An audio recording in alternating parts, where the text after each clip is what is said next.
ਸਾਰੀ ਸੰਗਤ ਨੂੰ ਵਾਹਿਗੁਰੂ ਜੀ ਕਾ ਖਾਲਸਾ, ਵਾਹਿਗੁਰੂ ਜੀ ਕੀ ਫਤਿਹ। ਸ਼੍ਰੀ ਗੁਰੂ ਗ੍ਰੰਥ ਸਾਹਿਬ ਦੇ ਅੰਗ ਨੰਬਰ 1426 ਤੇ ਨੌਵੇਂ ਪਾਤਸ਼ਾਹ ਦੇ ਜਿਹੜੇ ਸ਼ਲੋਕ ਨੇ, ਕੱਲ੍ਹ ਆਪਾਂ 5 ਸ਼ਲੋਕਾਂ ਦੀ ਕਥਾ ਕਰ ਲਈ ਸੀ। ਅੱਜ 6ਵਾਂ ਸ਼ਲੋਕ ਸ਼ੁਰੂ ਹੋ ਰਿਹਾ। ਪਤਿਤ ਉਦਾਹਰਨ ਭੈ ਹਰਨ, ਹਰ ਅਨਾਥ ਕੇ ਨਾਥ, ਕਹੋ ਨਾਨਕ ਤਿਹ ਜਾਨੀਏ, ਸਦਾ ਬਸਤ ਤੁਮ ਸਾਥ।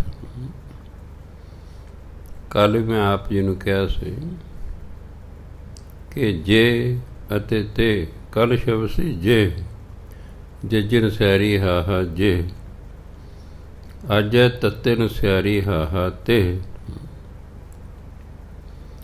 ਇਹਨੂੰ ਤੈਅ ਨਹੀਂ ਪੜ੍ਹਦੇ ਨਾ। ਬਹੁਤ ਸਾਰੇ ਪਾਠੀਆਂ ਤੋਂ ਮੈਂ ਕਹੋ ਨਾਨਕ ਤਹਿ ਜਾਨੀਏ ਪੜ੍ਹਦੇ ਨੇ। ਅਸੀਂ ਬੇਧਿਆਨੇ ਹੋ ਜਾਂਦੇ। ਬੇਧਿਆਨੇ ਨਹੀਂ ਹੋਣਾ। ਇਹ ਤਾਂ ਹੋ ਨਹੀਂ ਸਕਦਾ ਕਿ ਤੁਹਾਨੂੰ ਇਹ ਪੜ੍ਹਨਾ ਨਾ ਆਉਂਦਾ ਹੋਵੇ। ਜੇ ਤੱਤੇ ਨੂੰ ਸਿਆਰੀ ਹਾਹਾ ਤੇ ਬੋਲਣਾ ਹੀ ਨਹੀਂ ਆਉਂਦਾ, ਫਿਰ ਤਾਂ ਇਹਦਾ ਮਤਲਬ ਪੰਜਾਬੀ ਨਹੀਂ ਆਉਂਦੀ। ਅਤੇ ਜੇ ਅਸੀਂ ਲਾਪਰਵਾਹ ਹਾਂ, ਬੇਧਿਆਨ ਹਾਂ, ਫਿਰ ਗੱਲ ਬਣਦੀ, ਫਿਰ ਅਸੀਂ ਵਧੀਆ ਪਾਠੀ ਨਹੀਂ। ਅੰਦਰ ਸ਼ੌਕ ਰੱਖੀਦਾ ਵੀ ਮੈਂ ਵਧੀਆ ਪਾਠੀ ਬਣਨਾ,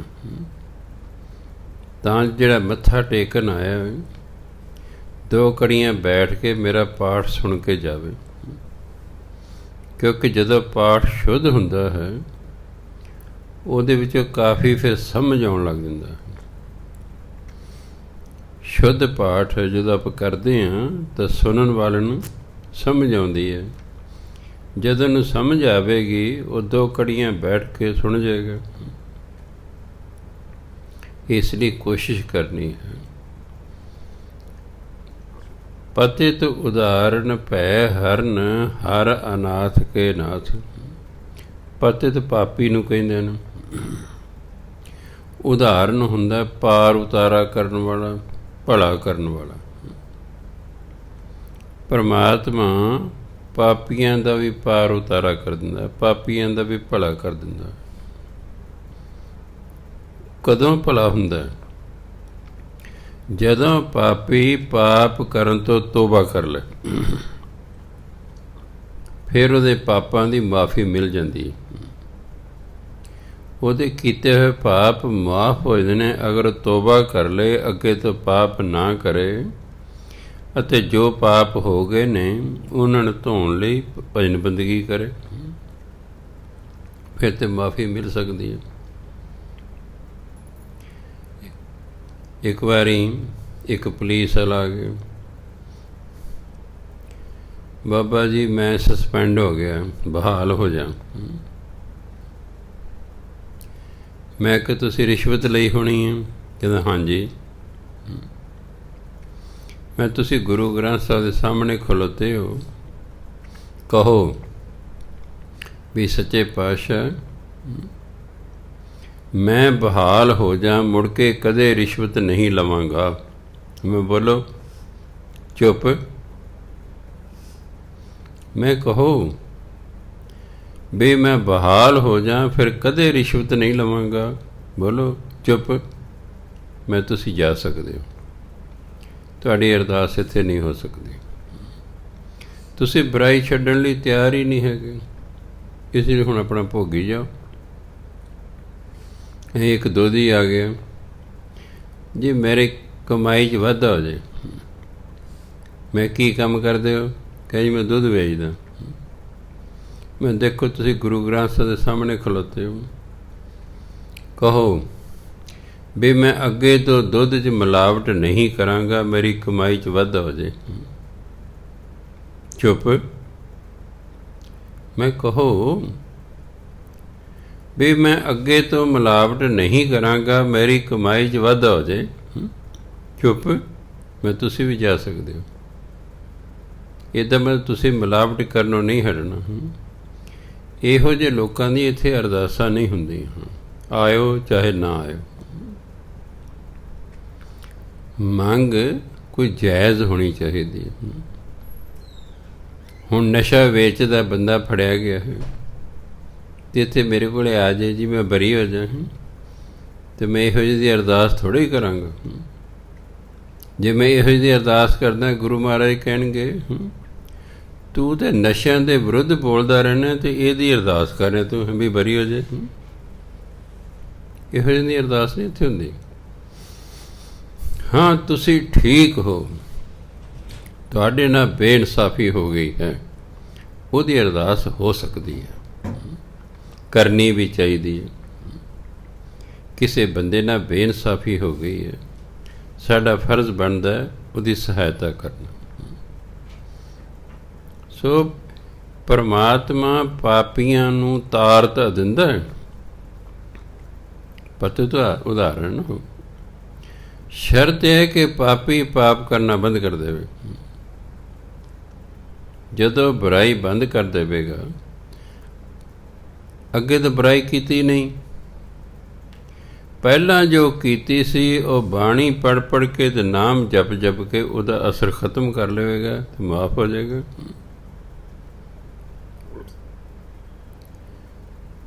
ਭਜਨ ਬੰਦਗੀ ਜ਼ਰੂਰ ਕਰਨੀ ਪਵੇਗੀ। ਕਈ ਲੋਕ ਕਹਿੰਦੇ ਸ਼ੁਭ ਕਰਮ ਕਰਨੇ ਚਾਹੀਦੇ ਨੇ, ਭਜਨ ਬੰਦਗੀ ਦੀ ਕੀ ਲੋੜ ਹੈ? ਚੰਗੀ ਗੱਲ ਹੈ, ਸ਼ੁਭ ਕਰਮ ਤੇ ਕਰਨੇ ਹੀ ਕਰਨੇ ਨੇ, ਚਾਹੇ ਤੁਸੀਂ ਭਜਨ ਬੰਦਗੀ ਕਰਦੇ ਹੋ ਚਾਹੇ ਨਹੀਂ ਕਰਦੇ। ਅਗਰ ਤੁਸੀਂ ਸੁਖੀ ਰਹਿਣਾ ਚਾਹੁੰਦੇ ਹੋ ਜ਼ਿੰਦਗੀ 'ਚ ਤਾਂ ਤੁਹਾਨੂੰ ਸ਼ੁਭ ਕਰਮ ਕਰਨੇ ਪੈਣਗੇ। ਹੁਣ ਜੇ ਚੋਰ, ਡਾਕੂ, ਲੁਟੇਰਾ, ਲੁੱਟਾਂ ਖੋਹਾਂ ਕਰਨ ਵਾਲੇ, ਰਿਸ਼ਵਤਖੋਰ, ਦੂਜਿਆਂ ਨਾਲ ਲੜਾਈ ਝਗੜਾ ਕਰਨ ਵਾਲੇ, ਨਸ਼ਈ, ਬਦਮਾਸ਼, ਅਗਰ ਇਹ ਚਾਹੁੰਦੇ ਅਸੀਂ ਸੁਖੀ ਹੋ ਜਾਈਏ, ਇੰਪੋਸੀਬਲ, ਇਹ ਨਹੀਂ ਹੋ ਸਕਦਾ। ਭੈੜੇ ਕੰਮ ਕਰਨ ਵਾਲੇ ਲੋਕ ਕਦੇ ਵੀ ਸੁਖੀ ਨਹੀਂ ਹੋ ਸਕਦੇ। ਉਹ ਆਪ ਵੀ ਦੁਖੀ ਰਹਿੰਦੇ ਨੇ, ਆਪਣੇ ਪਰਿਵਾਰ ਨੂੰ ਵੀ ਦੁਖੀ ਕਰਦੇ ਨੇ। ਪਰਿਵਾਰ 'ਚ ਇੱਕ ਬੰਦਾ ਵੀ ਭੈੜਾ ਹੋਵੇ ਨਾ, ਸਾਰੇ ਪਰਿਵਾਰ ਦੀ ਸ਼ਾਂਤੀ ਖਤਮ ਹੋ ਜਾਂਦੀ। ਇੱਕ ਵੀ ਭੈੜਾ ਨਿਕਲ ਆਵੇ। ਇਸ ਲਈ ਸ਼ੁਭ ਕਰਮ ਤੇ ਕਰਨੇ ਹੀ ਕਰਨੇ ਨੇ। ਹੁਣ ਦੇਖੋ, ਜੇ ਤਾਂ ਮੇਰੇ ਵਰਗਾ ਤੁਹਾਨੂੰ ਕੋਈ ਗੱਲ ਕਹੇ ਤਾਂ ਹੋਰ ਗੱਲ ਹੈ ਜੀ। ਹੁਣ ਤੇ ਗੁਰੂ ਤੇਗ ਬਹਾਦਰ ਮਹਾਰਾਜ ਕਹਿ ਰਹੇ ਨੇ, ਗੁਣ ਗੋਬਿੰਦ ਗਾਇਓ ਨਹੀਂ ਜਨਮ ਅਕਾਰਥ ਕੀਨ। ਹੁਣ ਤਾਂ ਗੱਲ ਹੀ ਇੱਥੋਂ ਸ਼ੁਰੂ ਕੀਤੀ ਹੈ। ਜਿਵੇਂ ਗੁਰੂ ਨਾਨਕ ਦੇਵ ਜੀ ਗੱਲ ਹੀ ਏਕ ਓਂਕਾਰ ਤੋਂ ਸ਼ੁਰੂ ਕਰਦੇ ਨੇ। ਹੁਣ ਜੇ ਕੋਈ ਸਿੱਖ ਇਹ ਕਹੇ ਵੀ ਰੱਬ ਹੁੰਦਾ ਹੀ ਨਹੀਂ, ਦੇਖੋ ਵੀ ਕਿਤਨੀ ਵੱਡੀ ਅਗਿਆਨਤਾ ਦੀ ਹੋਵੇਗੀ। ਵੀ ਇਹਦਾ ਮਤਲਬ ਹੈ ਸਾਰੇ ਗੁਰੂ, ਸਾਰੇ ਭਗਤ, ਹੁਣ ਜਿੰਨਾ ਚਿਰ ਪੀਰ ਪੈਗੰਬਰ ਜਿਹੜੇ ਸੰਸਾਰ 'ਚ ਹੋਏ ਉਹ ਸਾਰੇ ਝੂਠ ਬੋਲਦੇ ਰਹੇ। ਗੁਰੂ ਨਾਨਕ ਦੇਵ ਦੇ ਇੱਕ ਓਂਕਾਰ ਤੋਂ ਗੱਲ ਹੀ ਸ਼ੁਰੂ ਕਰਦੇ ਨੇ, ਉਹ ਤਾਂ ਗੱਲ ਹੀ ਰੱਬ ਤੋਂ ਸ਼ੁਰੂ ਕਰਦੇ ਨੇ। ਸਿੱਖ ਨੂੰ ਕਦੇ ਵੀ ਭੁੱਲ ਕੇ ਨਹੀਂ ਕਹਿਣਾ ਚਾਹੀਦਾ ਰੱਬ ਹੈ ਨਹੀਂ।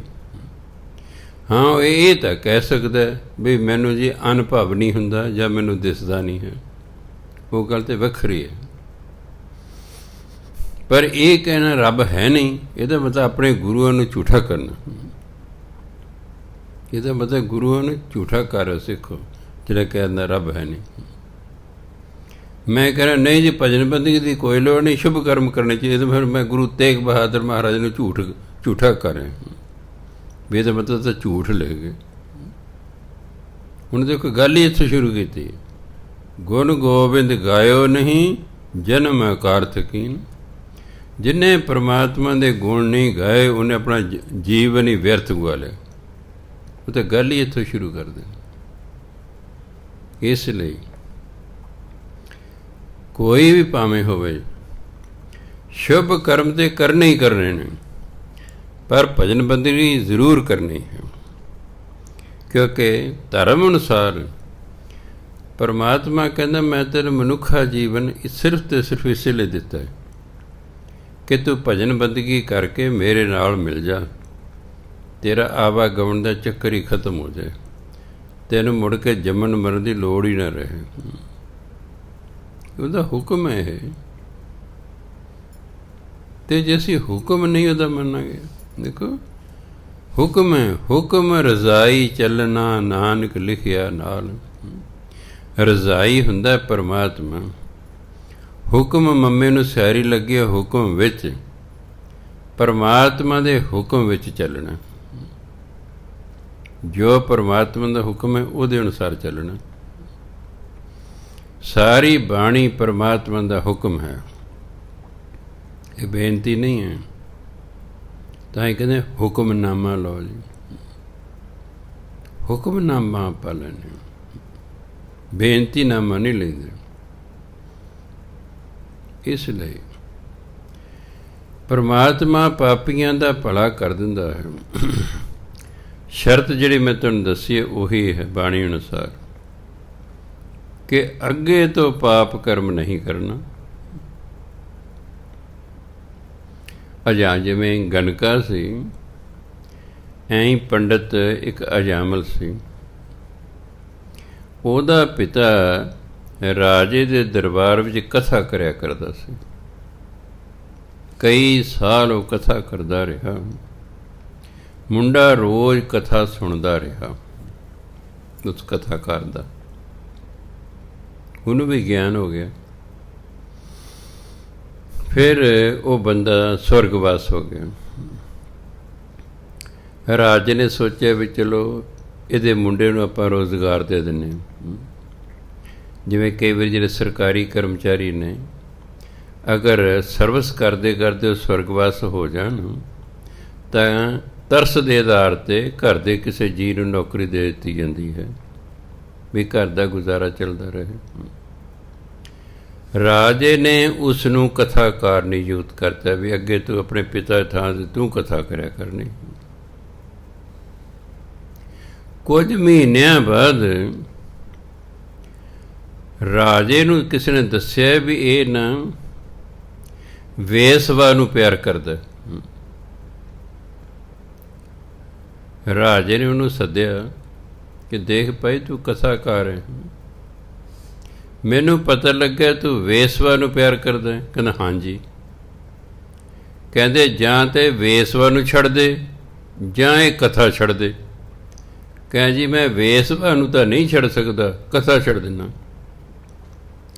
ਰਾਜੇ ਨੂੰ ਚੜ੍ਹਿਆ ਗੁੱਸਾ। ਉਹਨੇ ਹੁਕਮ ਕਰਤਾ ਕਿ ਉਸ ਵੇਸਵਾ ਨੂੰ ਅਤੇ ਇਹਨੂੰ ਮੇਰੇ ਰਾਜ ਦੇ ਵਿੱਚ ਬਾਹਰ ਕੱਢ ਦਿਓ। ਬੰਦਿਆਂ ਨੇ ਫੜਿਆ ਉਹਨੂੰ, ਰਾਜੇ ਦੇ ਰਾਜ ਦੇ ਵਿੱਚ ਬਾਹਰ ਕੱਢਤਾ, ਹੱਦ ਤੋਂ ਟਪਾਤਾ ਵੀ ਭੱਜ, ਮੁੜ ਕੇ ਨਹੀਂ ਆਉਣਾ ਅੰਦਰ। ਹੁਣ ਕੰਮ ਕੋਈ ਨਹੀਂ ਮਿਲਦਾ, ਹੁਣ ਕੰਮ ਕੋਈ ਨਹੀਂ ਮਿਲਦਾ, ਬਦਨਾਮੀ ਹੋ ਗਈ ਹੈ। ਜੰਗਲ 'ਚ ਰਹਿੰਦੇ ਕੁਟੀਆ ਪਾ ਕੇ, ਮੀਆਂ ਬੀਬੀ ਦੋਨੋਂ ਜੰਗਲ 'ਚ ਰਹਿੰਦੇ ਨੇ। ਹੌਲੀ ਹੌਲੀ 7 ਬੱਚੇ ਹੋ ਗਏ, ਗਰੀਬੀ ਹੋਰ ਵੱਧਦੀ ਗਈ।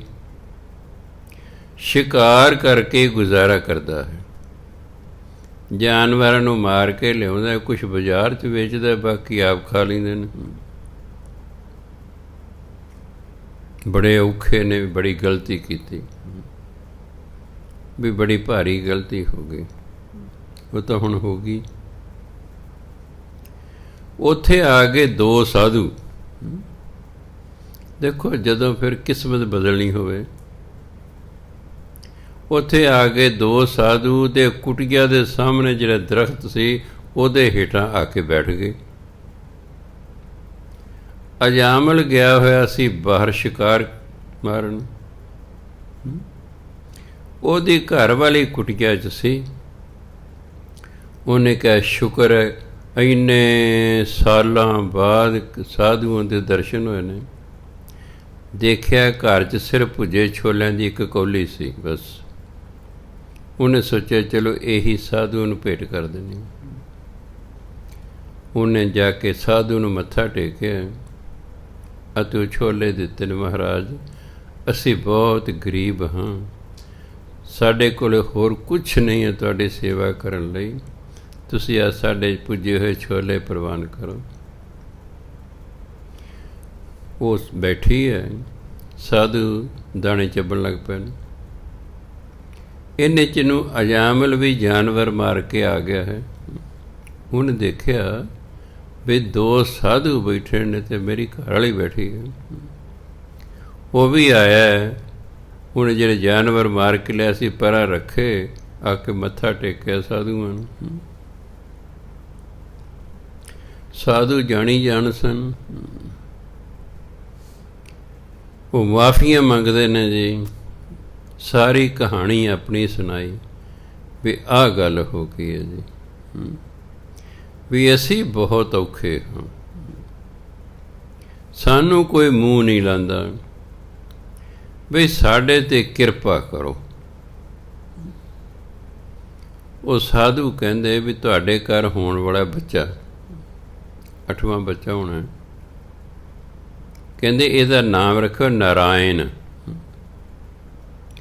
ਅਤੇ ਜਦੋਂ ਆਵਾਜ਼ ਮਾਰੇ ਨਾਰਾਇਣ ਹੀ ਕਹਿਣਾ, ਹੋਰ ਨਾਮ ਨਹੀਂ ਰੱਖਣਾ। ਇਹਦਾ ਹੋਰ ਨਾਮ ਨਹੀਂ ਰੱਖਣਾ, ਜਿਵੇਂ ਸਾਡੀ ਆਦਤ ਹੈ ਅਸੀਂ ਇੱਕ ਅਸਲੀ ਨਾਮ ਇੱਕ ਨਿਕਨੇਮ ਰੱਖ ਲੈਂਦੇ ਹਾਂ। ਇਹ ਭੈੜੀ ਆਦਤ ਹੈ। ਗੁਰੂ ਮਹਾਰਾਜ ਤੋਂ ਆਗਿਆ ਲੈ ਕੇ ਨਾਮ ਦਾ ਪਹਿਲਾ ਅੱਖਰ ਕਢਵਾਈਦਾ ਹੈ, ਉਸ ਅੱਖਰ 'ਤੇ ਫਿਰ ਨਾਮ ਰੱਖੀਦਾ, ਫਿਰ ਉਸੇ ਨਾਮ ਨਾਲ ਹੀ ਬੱਚੇ ਨੂੰ ਸੱਦਣਾ, ਹੋਰ ਨਾਮ ਨਹੀਂ ਰੱਖਣਾ ਉਹਦਾ। ਬੱਚੇ ਦੇ ਕਦੇ 2 ਨਾਮ ਨਹੀਂ ਰੱਖੀ ਦੇ ਹੁੰਦੇ, ਲੰਮੇ ਨਾਮ ਨਹੀਂ ਰੱਖੀ ਦੇ ਹੁੰਦੇ। ਉਹ ਨਾਮ ਜਿਹਦੇ 2 ਟੋਟੇ ਹੋ ਜਾਣ, ਉਹ ਕਦੇ ਨਾਮ ਨਹੀਂ ਰੱਖਣਾ। ਅਸੀਂ 5 ਭਰਾ, ਸਭ ਤੋਂ ਵੱਡਾ ਜੰਗੀਰ ਸਿੰਘ, ਉਹ ਜੰਗੀਰ ਸਿੰਘ ਹੀ ਕਹਿੰਦੇ, ਜੰਗੀਰ 2 ਹਿੱਸੇ ਹੋ ਹੀ ਨਹੀਂ ਸਕਦੇ। ਦੂਜਾ ਸੀ ਮਾਨ ਸਿੰਘ, ਉਹ ਵੀ ਮਾਨ ਦੇ ਵੀ 2 ਹਿੱਸੇ ਨਹੀਂ ਹੋ ਸਕਦੇ। ਤੀਸਰਾ ਸੀ ਆਸਾ ਸਿੰਘ, ਉਹਦੇ ਵੀ 2 ਹਿੱਸੇ ਨਹੀਂ ਹੋ ਸਕਦੇ। ਚੌਥਾ ਮੈਂ ਜੈਮਲ ਸਿੰਘ, ਅਤੇ ਜੈਮਲ ਦੇ ਵੀ 2 ਹਿੱਸੇ ਨਹੀਂ ਹੋ ਸਕਦੇ। ਅਤੇ 5ਵਾਂ ਮੇਰਾ ਭਰਾ ਹਰਭਜਨ ਸਿੰਘ, ਅਤੇ ਉਹਨੂੰ ਕਹਿਣ ਲੱਗੇ ਭਜਨ, ਉਹ ਭਜਨ ਸਿੰਘ ਆਈ। ਮੈਂ ਕਿਹਾ ਤੁਸੀਂ ਨਾਮ ਹਰਭਜਨ ਰੱਖਿਆ, ਭਾਵੇਂ ਅਰਥ ਦੋਨਾਂ ਦਾ ਇੱਕੋ ਹੀ ਹੈ। ਭਜਨ ਮੈਨੇ ਵੀ ਭਜਨ ਬੰਦਗੀ, ਅਤੇ ਹਰ ਭਜਨ ਮੈਨੇ ਵੀ ਹਰੀ ਦੀ ਭਜਨ ਬੰਦਗੀ, ਪਰ ਅੱਧਾ ਤਾਂ ਹੋ ਗਿਆ ਨਾ। ਜੇ ਤੁਸੀਂ ਇਹਨੂੰ ਭਜਨ ਸਿੰਘ ਹੀ ਸੱਦਣਾ ਸੀ, ਫਿਰ ਨਾਮ ਹੀ ਭਜਨ ਸਿੰਘ ਰੱਖ ਲੈਣਾ, ਹਰ ਅੱਗੇ ਜ਼ਰੂਰ ਲਾਉਣਾ ਸੀ ਨਾਲ, ਹਰ ਅੱਗੇ ਜ਼ਰੂਰ ਲਾਉਣਾ ਸੀ। ਨਾਮ ਹੀ ਓਡਾ ਰੱਖੋ, ਜੇ 2 ਟੁਕੜੇ ਨਾ ਹੋਣ, ਪੂਰਾ ਨਾਮ ਸੱਦਿਆ ਜਾਵੇ। ਪੂਰਾ ਨਾਮ ਬੱਚੇ ਦਾ ਸੱਦੀਦਾ ਹਮੇਸ਼ਾ। ਅਗਰ ਕੋਈ ਦਾ ਦੋਸਤ ਮਿੱਤਰ ਛੋਟੇ ਨਾਮ ਨੂੰ ਸੱਦਦਾ, ਉਹਨੂੰ ਝਿੜਕ ਦਿਓ ਕਿ ਭਾਈ ਸਾਡੇ ਬੱਚੇ ਦਾ ਆਹ ਨਾਮ ਹੈ, ਇਸ ਨਾਮ ਨਾਲ ਇਸ ਨੂੰ ਬੁਲਾਉਣਾ। ਉਹ ਕਹਿੰਦੇ ਹੁਣ ਆਪਣੇ ਤੁਸੀਂ, ਤੁਹਾਡੇ ਘਰ ਹੋਏਗਾ ਪੁੱਤਰ, ਉਹਦਾ ਨਾਮ ਰੱਖਿਓ ਤੁਸੀਂ ਨਾਰਾਇਣ, ਅਤੇ ਨਾਰਾਇਣ ਕਰਕੇ ਉਹਨੂੰ ਬੁਲਾਇਆ ਕਰਨਾ। ਚਲੋ ਪੁੱਤਰ ਹੋ ਗਿਆ, ਸਾਧੂਆਂ ਦੀ ਕਿਰਪਾ ਨਾਲ ਹੋਇਆ, ਬੜਾ ਲਾਡਲਾ ਹੈ। ਨਾਰਾਇਣ ਨਾਰਾਇਣ ਕਰਕੇ ਉਹਨੂੰ ਵਾਜਾਂ ਮਾਰਦੇ ਰਹਿੰਦੇ ਨੇ। ਉਹਨਾਂ ਦਾ ਅੰਤਲਾ ਸਮਾਂ ਆ ਗਿਆ, ਮੀਆਂ ਬੀਬੀ ਦਾ ਅੰਤਲਾ ਸਮਾਂ ਆ ਗਿਆ। ਜਦੋਂ ਉਹਨਾਂ ਦੇਖਿਆ ਵੀ ਜੰਮ ਲੈਣ ਆ ਗਏ ਨੇ, ਡਰ ਕੇ ਉਹਨਾਂ ਦੇ ਮੂੰਹ 'ਚ ਨਿਕਲਿਆ ਨਾਰਾਇਣ। ਆਵਾਜ਼ ਤੇ ਆਪਣੇ ਪੁੱਤਰ ਨੂੰ ਮਾਰੀ ਵੀ ਆਈ ਫਟਾਫਟ, ਪਰ ਕਿਹਾ ਨਾਰਾਇਣ। ਜਿਉਂ ਹੀ ਨਾਰਾਇਣ ਕਿਹਾ, ਉਹ ਜਮਦੂਤ ਹਟ ਗਏ, ਦੇਵਤੇ ਆ ਗਏ ਲੈਣ। ਦੇਵਤੇ ਲੈ ਕੇ ਉਹਨਾਂ ਨੂੰ ਸਵਰਗ 'ਚ ਚਲੇ ਗਏ। ਇਹ ਨਾਮ 'ਚ ਇੰਨੀ ਤਾਕਤ ਹੈ, ਇਸ ਲਈ ਨਾਮ ਜ਼ਰੂਰ ਜਪਣਾ ਚਾਹੀਦਾ ਹੈ। ਇੱਕ ਵਾਰੀ ਮੈਂ ਇੰਗਲੈਂਡ ਦੀ ਸੱਚੀ ਕਹਾਣੀ ਪੜ੍ਹੀ, ਸੱਚੀ ਕਹਾਣੀ। ਇੱਕ ਅੰਗਰੇਜ਼ੀ ਦਾ ਬੜਾ ਪ੍ਰਸਿੱਧ ਮੈਗਜ਼ੀਨ ਹੈ ਰੀਡਰਜ਼ ਡਾਈਜੈਸਟ, ਰੀਡਰਜ਼ ਡਾਈਜੈਸਟ। ਉਹ ਬਹੁਤ ਦੇਸ਼ਾਂ 'ਚ ਛਪਦਾ ਸੰਸਾਰ ਦੇ ਇੰਗਲਿਸ਼ 'ਚ। ਉਹ 'ਚ ਕਹਾਣੀ ਸੱਚੀ ਛਪੀ ਸੀ ਬਈ ਇੱਕ ਅੰਗਰੇਜ਼ ਸੀ, ਲੰਡਨ ਦਾ ਰਹਿਣ ਵਾਲਾ, ਇੰਗਲੈਂਡ ਦੀ ਰਾਜਧਾਨੀ ਲੰਡਨ, ਲੰਡਨ ਦਾ ਰਹਿਣ ਵਾਲਾ ਸੀ। ਬਹੁਤ ਨੇਕ ਇਨਸਾਨ ਸੀ, ਪਰ ਭਜਨ ਬੰਦਗੀ ਨਹੀਂ ਸੀ ਕਰਦਾ। ਕੀ ਹੋਇਆ ਜਦੋਂ ਉਹ ਮਰਿਆ, ਉਹਨੂੰ ਅਜਿਹੀ ਥਾਂ 'ਤੇ ਰੱਖਿਆ ਗਿਆ ਜਿੱਥੇ ਘਰ ਤਾਂ ਬਹੁਤ ਵਧੀਆ ਸੀ, ਉਹਨੂੰ ਕੱਪੜੇ ਵੀ ਪਾਉਣ ਨੂੰ ਬਹੁਤ ਵਧੀਆ ਦਿੱਤੇ ਗਏ, ਉਹਨੂੰ ਭੋਜਨ ਵੀ ਬਹੁਤ ਵਧੀਆ ਮਿਲਦਾ ਸੀ, ਪਰ ਉਹਦੇ ਘਰ 'ਚ ਹਨੇਰਾ ਰਹਿੰਦਾ ਸੀ। ਜਦੋਂ ਉਹਨੂੰ ਭੋਜਨ ਦੇਣ ਆਉਂਦੇ ਸਨ ਚਾਨਣ ਹੋ ਜਾਂਦਾ ਸੀ, ਜਦੋਂ ਭੋਜਨ ਦੇ ਕੇ ਚਲੇ ਜਾਂਦੇ ਹਨੇਰਾ ਹੋ ਜਾਂਦਾ ਸੀ, ਜਦੋਂ ਕੱਪੜੇ ਦੇਣ ਆਉਂਦੇ ਸਨ ਚਾਨਣ ਹੋ ਜਾਂਦਾ ਸੀ, ਜਦੋਂ ਕੱਪੜੇ ਦੇ ਕੇ ਚਲੇ ਹਨੇਰਾ ਹੋ ਜਾਂਦਾ ਸੀ। ਉਹ ਆਲੇ ਦੁਆਲੇ ਦੂਰ ਵੇਖੇ ਵੀ ਦੂਰ ਚਾਨਣ ਹੈ, ਮੇਰੇ ਘਰ 'ਚ ਹਨੇਰਾ ਹੈ। ਇੱਕ ਦਿਨ ਉਹਨਾਂ ਨੂੰ ਪੁੱਛਦਾ ਹੈ ਵੀ ਇਹ ਕੀ ਕਾਰਨ ਹੈ। ਉਹ ਜਿਹੜੇ ਦੂਰ ਘਰ ਦੇ ਸਿਰਣ ਦੇਖੋ ਤੇ ਚਾਨਣ ਹੈ, ਮੇਰੇ ਘਰ 'ਚ ਹਨੇਰਾ ਹੈ, ਜਦੋਂ ਤੁਸੀਂ ਆਉਣੇ ਉਦੋਂ ਚਾਨਣ ਦਾ ਫਿਰ ਹਨੇਰਾ ਹੋ ਜਾਂਦਾ ਹੈ। ਉਹ ਕਹਿੰਦੇ ਤੂੰ ਨਾ ਮਾਤ ਲੋਕ ਜੇ ਨਾਮ ਨਹੀਂ ਸੀ ਜਪਿਆ, ਤੂੰ ਚੰਗੇ ਕੰਮ ਕੀਤੇ, ਇਸ ਲਈ ਤੈਨੂੰ ਰਹਿਣ ਨੂੰ ਦੇਖ ਵਧੀਆ ਘਰ ਮਿਲ ਗਿਆ ਹੈ, ਤੈਨੂੰ ਵਧੀਆ ਪਹਿਨਣ ਨੂੰ ਕੱਪੜੇ ਮਿਲ ਰਹੇ ਨੇ, ਤੈਨੂੰ ਖਾਣ ਨੂੰ ਵਧੀਆ ਮਿਲ ਰਿਹਾ ਹੈ, ਪਰ ਤੂੰ ਨਾਮ ਨਹੀਂ ਜਪਿਆ ਇਸ ਲਈ ਹਨੇਰਾ ਹੈ। ਉਹ ਕਹਿੰਦਾ ਜੀ ਇਹਦਾ ਕੋਈ ਹੱਲ ਹੈ? ਕਹਿੰਦੇ ਹਾਂ। ਤੇਰਾ ਕੋਈ ਪੁੱਤਰ ਹੈ? ਕਹਿੰਦਾ ਹਾਂ ਜੀ ਹੈ। ਆਗਿਆਕਾਰੀ ਹੈ? ਕਹਿੰਦੇ ਹਾਂ ਜੀ ਆਗਿਆਕਾਰੀ। ਕਹਿੰਦੇ ਐਂ ਕਰ, ਤੂੰ ਸੁਪਨੇ 'ਚ ਜਾ ਕੇ ਉਸ ਨੂੰ ਮਿਲ, ਤੂੰ ਹੇਠਾਂ ਜਾ ਸਕਦਾ, ਹੇਠਲਾ ਉੱਪਰ ਨਹੀਂ ਆ ਸਕਦਾ, ਤੂੰ ਹੇਠਾਂ ਜਾ ਸਕਦਾ ਹੈ। ਜੇ ਤੂੰ ਉਂਝ ਗਿਆ ਤੂੰ ਆਪਣੇ ਪੁੱਤਰ ਨੂੰ ਦਿਸਣਾ ਹੀ ਨਹੀਂ, ਕਿਉਂਕਿ ਤੂੰ ਕਿਹੜਾ ਸਥੂਲ ਹੈ, ਤੂੰ ਤਾਂ ਸੂਖਸ਼ਮ ਜਾਣਾ। ਤੂੰ ਬੋਲਣਾ ਤੇਰੇ ਪੁੱਤਰ ਨੂੰ ਪਤਾ ਨਹੀਂ ਲੱਗਣਾ, ਤੂੰ ਜਾਏਗਾ ਤੂੰ ਆਪਣੇ ਪੁੱਤਰ ਨੂੰ ਦਿਸਣਾ ਨਹੀਂ, ਇਸ ਲਈ ਤੂੰ ਸੁਪਨੇ 'ਚ ਉਸ ਨੂੰ ਮਿਲ। ਉਹ ਸੁਪਨੇ 'ਚ ਮਿਲਿਆ, ਉਹ ਸੁਪਨੇ ਪੁੱਤਰ ਪੁੱਛਦਾ ਆਓ ਜੀ ਪਿਤਾ ਜੀ। ਉਹਨੇ ਦੱਸਿਆ ਵੀ ਆਹ ਗੱਲ ਹੋ ਗਈ ਬਈ ਤੂੰ ਨਾ ਬਾਈਬਲ ਦਾ ਪਾਠ ਕਰਵਾ ਮੇਰੇ ਲਈ। ਉਹ ਕਹਿੰਦੇ ਨੇ ਪਾਠ ਕਰਵਾਓ ਤਾਂ ਚਾਨਣ ਹੋਊ, ਨਹੀਂ ਤਾਂ ਉੱਥੇ ਤਾਂ ਹਨੇਰਾ। ਕਹਿੰਦੇ ਕੋਈ ਨਹੀਂ ਪਿਤਾ ਜੀ, ਸਵੇਰੇ ਹੀ ਆਪਾਂ ਨੂੰ ਕਿਹੜਾ ਕਿਸੇ ਦੀ ਕਮੀ ਹੈ, ਸਵੇਰੇ ਪਾਦਰੀ ਸੱਦ ਲੈਣੇ, ਜਿਵੇਂ ਆਪਾਂ ਅਖੰਡ ਪਾਠ ਕਰਾਉਂਦੇ ਹਾਂ, ਹਰ ਧਰਮ ਦਾ ਆਪਣਾ ਆਪਣਾ ਨਿਯਮ ਹੈ। ਪਾਦਰੀ ਸੱਦੇ, ਪਾਠ ਸ਼ੁਰੂ ਹੋ ਗਿਆ ਹੈ। ਜਦੋਂ ਪਿਆ ਭੋਗ, ਅਰਦਾਸ ਹੋਈ ਵੀ ਕੀਤੇ ਗਏ ਪਾਠ ਦਾ ਫਲ ਫਲਾਣੇ ਦੀ ਰੂਹ ਨੂੰ ਮਿਲੇ, ਨਾਲ ਦੀ ਨਾਲ ਹੀ ਉਹਦੇ ਉੱਤੇ ਚਾਨਣ ਹੋ ਗਿਆ। ਬੜਾ ਖੁਸ਼ ਹੈ। ਅਗਲੇ ਦਿਨ ਫਿਰ ਸੁਪਨੇ 'ਚ ਆਪਣੇ ਪੁੱਤਰ ਨੂੰ ਮਿਲੇ, ਕਹਿੰਦੇ ਪੁੱਤਰ ਤੇਰਾ ਬਹੁਤ ਬਹੁਤ ਧੰਨਵਾਦ ਹੈ, ਹੁਣ ਮੌਜਾਂ ਹੋ ਗਈਆਂ, ਚਾਨਣ ਹੋ ਗਿਆ ਹੁਣ ਉੱਥੇ। ਹਾਂ ਮੈਂ ਔਖੇ ਸਮੇਂ ਤੇਰੀ ਸਹਾਇਤਾ ਕਰਿਆ ਕਰਾਂਗਾ। ਪਿਤਾ ਕਹਿੰਦਾ ਵਾਪਸ ਚਲੇ ਗਏ। ਪੁੱਤਰ ਨੇ ਇੱਕ ਕਾਰ ਪਸੰਦ ਕੀਤੀ, ਜਿਹੜਾ ਰੰਗ ਉਹਨੂੰ ਪਸੰਦ ਸੀ ਸਿਰਫ ਇੱਕੋ ਹੀ ਕਾਰ ਸੀ। ਉਹ ਕਹਿੰਦਾ ਜੀ ਮੈਂ ਸਵੇਰੇ ਤੁਹਾਨੂੰ ਪੈਸੇ ਦੇ ਜਾਵਾਂਗਾ ਅਤੇ ਕਾਰ ਲੈ ਜਾਵਾਂਗਾ। ਕਹਿੰਦੇ ਠੀਕ ਹੈ, ਅਸੀਂ ਕਹਿੰਦੇ ਕੱਲ੍ਹ ਸਵੇਰ ਤੱਕ ਤੇਰੀ ਉਡੀਕ ਕਰਨੀ ਹੈ, ਜੇ ਤੂੰ ਲੇਟ ਹੋ ਗਿਆ ਅਸੀਂ ਕਾਰ ਹੋਰ ਕਿਸੇ ਨੂੰ ਦੇ ਦੇਣੀ। ਫਿਰ ਨਾ ਕਹਿੰਦੀ ਮੈਂ ਵੇਲੇ ਸਿਰ ਪੈਸੇ ਲੈ ਕੇ ਆ ਜਾਵਾਂਗਾ।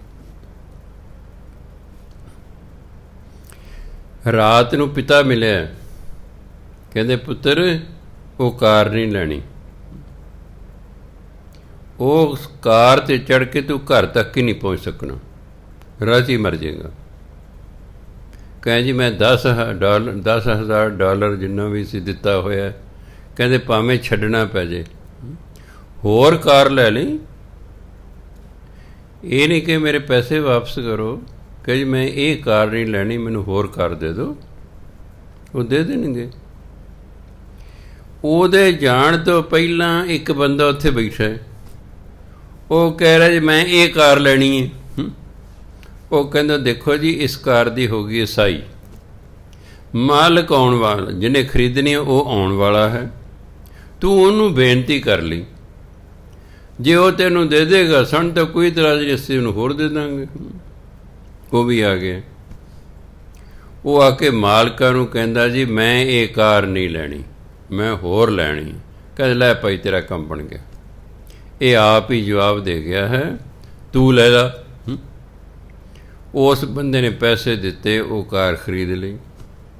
ਤੁਹਾਨੂੰ ਪਤਾ ਹੈ ਵੀ ਕਾਰ ਸਕੂਟਰ ਜਦੋਂ ਅਸੀਂ ਖਰੀਦਦੇ ਹਾਂ ਨਾ, ਉਹ ਥੋੜ੍ਹਾ ਜਿਹੇ ਵਿੱਚ ਪੈਟਰੋਲ ਜਾਂ ਡੀਜ਼ਲ ਪਾ ਕੇ ਦਿੰਦੇ ਨੇ ਵੀ ਅਸੀਂ ਪੈਟਰੋਲ ਪੰਪ ਤੱਕ ਜਾ ਸਕੀਏ, ਬਹੁਤਾ ਨਹੀਂ ਪਾ ਕੇ ਦਿੰਦੇ। ਉਹਨੇ ਜਿੰਨਾ ਕੁ ਪਾ ਕੇ ਦਿੱਤਾ, ਉਹਨੇ ਕਿਹਾ ਚੱਲ ਮੈਂ ਪੈਟਰੋਲ ਪੰਪ ਤੋਂ ਤੇਲ ਪਵਾ ਲਾਂ। ਪੈਟਰੋਲ ਪੰਪ ਤੋਂ ਤੇਲ ਪਵਾ ਕੇ ਜਿਸ ਬੰਦੇ ਨੇ ਉਹ ਕਾਰ ਖਰੀਦੀ ਸੀ, ਉਹਦੇ ਵਾਲੀ ਘਰ ਨੂੰ ਜਾ ਰਹੇ ਸੀ, ਰਾਹ 'ਚ ਐਕਸੀਡੈਂਟ ਹੋ ਗਿਆ, ਉੱਥੇ ਮਰ ਗਿਆ, ਘਰ ਹੀ ਨਹੀਂ ਪਹੁੰਚ ਸਕੇ। ਫਿਰ ਪਿਤਾ ਨੂੰ ਅਗਲੇ ਦਿਨ ਮਿਲਿਆ, ਕਹਿੰਦੇ ਕਿਉਂ, ਜੇ ਤੂੰ ਖਰੀਦ ਲੈਂਦਾ ਤੂੰ ਮਰ ਜਾਣਾ ਸੀ।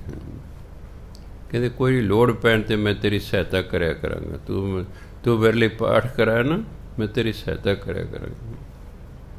ਸੋ ਕਹਿਣ ਦਾ ਮਤਲਬ ਹੈ ਭਾਵੇਂ ਚੰਗੇ ਕੰਮ ਵੀ ਅਸੀਂ ਕਰੀਏ, ਉਹ ਤਾਂ ਕਰਨੇ ਹੀ ਕਰਨੇ ਨੇ, ਪਰ ਭਜਨ ਬੰਦਗੀ ਜ਼ਰੂਰ ਕਰਨੀ ਹੈ। ਤਾਂ ਗੁਰੂ ਮਹਾਰਾਜ ਕੇ ਪਤਿਤ ਉਦਾਹਰਨ ਭੈ ਹਰਨ ਹਰ ਅਨਾਥ ਕੇ ਨਾਥ। ਪਰਮਾਤਮਾ ਅਨਾਥਾਂ ਦਾ ਨਾਥ ਹੈ। ਅਨਾਥ ਹੁੰਦਾ ਜਿਹਦਾ ਕੋਈ ਮਾਲਕ ਨਾ ਹੋਵੇ, ਨਾਥ ਦਾ ਮਾਲਕ ਉਹ ਬੱਚਾ ਜਿਹਦੇ ਮਾਤਾ ਪਿਤਾ ਮਰ ਜਾਣ, ਉਹਨੂੰ ਸਾਂਭਣ ਵਾਲਾ ਕੋਈ ਨਾ ਹੋਵੇ, ਉਹਨੂੰ ਕਹਿੰਦੇ ਬੱਚਾ ਅਨਾਥ ਹੈ। ਜਿਵੇਂ ਚੌਥੇ ਪਾਤਸ਼ਾਹ ਗੁਰੂ ਰਾਮਦਾਸ ਜੀ ਮਹਾਰਾਜ, ਜਿਨ੍ਹਾਂ ਦਾ ਛੋਟਾ ਨਾਮ ਜੇਠਾ ਜੀ ਸੀ, ਉਹਨਾਂ ਦੇ ਮਾਤਾ ਪਿਤਾ ਵੀ ਬਚਪਨ 'ਚ ਸਵਰਗਵਾਸ ਹੋ ਗਏ ਸਨ। ਸਿਰਫ ਨਾਨੀ ਸੀ ਜਿਹਦੇ ਕੋਲ ਆ ਕੇ ਰਹੇ, ਅਤੇ ਨਾਨੀ ਉਸ ਨੂੰ ਗੋਇੰਦਵਾਲ ਸਾਹਿਬ ਲਾਈ ਉਹਨਾਂ ਨੂੰ, ਅਤੇ ਅੱਗੇ ਮੇਲ ਹੋ ਗਿਆ ਤੀਸਰੇ ਪਾਤਸ਼ਾਹ ਨਾਲ। ਨਾਲੇ ਉਸ ਘਰ ਦੇ ਜਵਾਈ ਹੋ ਗਏ, ਨਾਲੇ ਉੱਥੇ ਸੇਵਾ ਕਰਦੇ ਕਰਦੇ ਸਿਮਰਨ ਕਰਦੇ ਕਰਦੇ ਇੱਕ ਦਿਨ ਆਪ ਗੁਰੂ ਬਣ ਗਏ। ਪਰਮਾਤਮਾ ਅਨਾਥਾਂ ਦਾ ਨਾਥ ਹੈ, ਜਿਹਦਾ ਕੋਈ ਨਹੀਂ ਨਾ, ਉਹਦਾ ਪਰਮਾਤਮਾ ਹੈ। ਪਤਿਤ ਉਦਾਹਰਨ, ਪਰਮਾਤਮਾ ਪਾਪੀਆਂ ਦਾ ਪਾਰ ਉਤਾਰਾ ਕਰਨ ਵਾਲਾ ਹੈ, ਪਾਪੀਆਂ ਦਾ ਭਲਾ ਕਰਨ ਵਾਲਾ ਹੈ। ਭੈ ਹਰਨ, ਭੈ ਹੁੰਦਾ ਡਰ, ਹਰਨ ਹੁੰਦਾ ਦੂਰ ਕਰਨ ਵਾਲਾ। ਪਰਮਾਤਮਾ ਡਰ ਨੂੰ ਦੂਰ ਕਰਨ ਵਾਲਾ ਹੈ। ਕਿਸੇ ਪ੍ਰਕਾਰ ਦਾ ਮਨੁੱਖ ਨੂੰ ਡਰ ਲੱਗਦਾ, ਸਭ ਤੋਂ ਵੱਡਾ ਡਰ ਮੌਤ ਦਾ ਹੁੰਦਾ, ਸਭ ਤੋਂ ਵੱਡਾ ਡਰ ਮੌਤ ਦਾ ਹੈ। ਆ ਕਈ ਵਾਰੀ ਡਾਕੂ ਆ ਜਾਂਦੇ ਨੇ ਹਥਿਆਰਬੰਦ ਹੋ ਕੇ, ਕਿਤੇ ਘਰ ਡਾਕਾ ਮਾਰ ਦੇਣ, ਕਹਿੰਦੇ ਤੇ ਗੋਲੀ ਮਾਰ ਦਿਆਂਗੇ, ਜੋ ਕੋਈ ਤੁਹਾਡੇ ਕੋਲ ਹੈ ਦੇ ਦਿਓ। ਅਗਲਾ ਮੌਤ ਤੋਂ ਡਰਦਾ ਹੋਇਆ ਜੋ ਕੁਛ ਉਹਨਾਂ ਨੂੰ ਦੇ ਦਿੰਦਾ ਹੈ। ਕੋਈ ਕੋਈ ਹੈ ਜਿਹੜਾ ਹੱਥੋਂ ਪਾਈ ਹੋ ਜਾਂਦਾ ਹੈ, ਨਹੀਂ ਤਾਂ ਆਮ ਤੌਰ 'ਤੇ ਲੋਕ ਡਰ ਕੇ ਜੋ ਕੁਛ ਦੇ ਦਿੰਦੇ ਨੇ। ਮੌਤ ਦਾ ਡਰ ਸਭ ਤੋਂ ਵੱਡਾ ਡਰ ਗਿਣਿਆ ਗਿਆ। ਪਰ ਸਿੱਖ ਕੌਮ 'ਚ ਜਿੰਨੇ ਸ਼ਹੀਦ ਹੋਏ, ਇਹਨਾਂ ਦੇ ਅੰਦਰ ਮੌਤ ਦਾ ਡਰ ਹੀ ਨਹੀਂ ਸੀ। ਜੇ ਮੌਤ ਦਾ ਡਰ ਹੁੰਦੇ ਤਾਂ ਜਿਵੇਂ ਫਿਰ ਦੁਸ਼ਮਣ ਕਹਿ ਰਹੇ ਸੀ ਉਵੇਂ ਮੰਨ ਲੈਂਦੇ। ਅਗਲੇ ਕਹੇ ਬੰਦ ਕੱਢ ਦਾਂਗੇ ਜੇ ਮੁਸਲਮਾਨ ਹੋ ਜਾ, ਕਹਿੰਦੇ ਕੱਢ ਦਿਓ ਜੀ, ਨਹੀਂ ਹੁੰਦਾ, ਨਹੀਂ ਕੱਢ ਦਿਓ, ਕੱਢਤੇ ਬੰਦ। ਚਰਖੜੀਆਂ 'ਤੇ ਚਾੜ ਦਿਆਂਗੇ, ਨਹੀਂ ਤਾਂ ਮੁਸਲਮਾਨ ਹੋ ਜਾਓ, ਕਹਿੰਦੇ ਚਾੜ ਦਿਓ, ਨਹੀਂ ਮੁਸਲਮਾਨ ਹੁੰਦੇ, ਚਰਖੜੀਆਂ ਚੜ੍ਹ ਗਏ। ਮੁਸਲਮਾਨ ਹੋ ਜਾ, ਨਹੀਂ ਤੇਰੀ ਖੋਪਰੀ ਲਾ ਦੇਣੀ, ਕਹਿੰਦੇ ਲਾ ਦੇ ਖੋਪਰੀ, ਮੁਸਲਮਾਨ ਨਹੀਂ ਹੁੰਦੇ। ਬੀਬੀਆਂ ਲਾਹੌਰ ਦੀ ਜੇਲ੍ਹ 'ਚ ਨੇ, ਸਵਾ ਮਣ ਪੀਸਣ ਨੂੰ ਦਾਣੇ ਮਿਲਦੇ ਪੀਣ ਨੂੰ, ਚੱਕੀ 'ਤੇ ਖੰਨੀ ਰੋਟੀ ਦਾ ਚੌਥਾ ਹਿੱਸਾ ਇਹਨਾਂ ਖਾਣ ਨੂੰ ਮਿਲਦਾ, ਇੱਕ ਪਿਆਲਾ ਪਾਣੀ ਨੂੰ ਪੀਣ ਨੂੰ ਮਿਲਦਾ ਹੈ।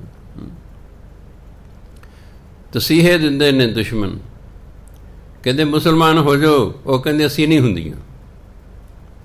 ਜਿਹਦੇ ਕੋਲ ਛੋਟਾ ਬੱਚਾ ਸੀ, ਉਹਦਾ ਫੜਿਆ, ਉਹਨੂੰ ਵਿਚਾਲਿਆ ਦੋਨਾਂ ਲੱਤਾਂ ਪਾੜ ਕੇ ਉਹ ਝੋਲੀ 'ਚ ਪਾਤਾ, ਕਹਿੰਦੇ ਮੁਸਲਮਾਨ ਹੋਏਗੀ, ਕਹਿੰਦੇ ਨਹੀਂ ਹੁੰਦੀ, ਨਹੀਂ ਹੁੰਦੀ।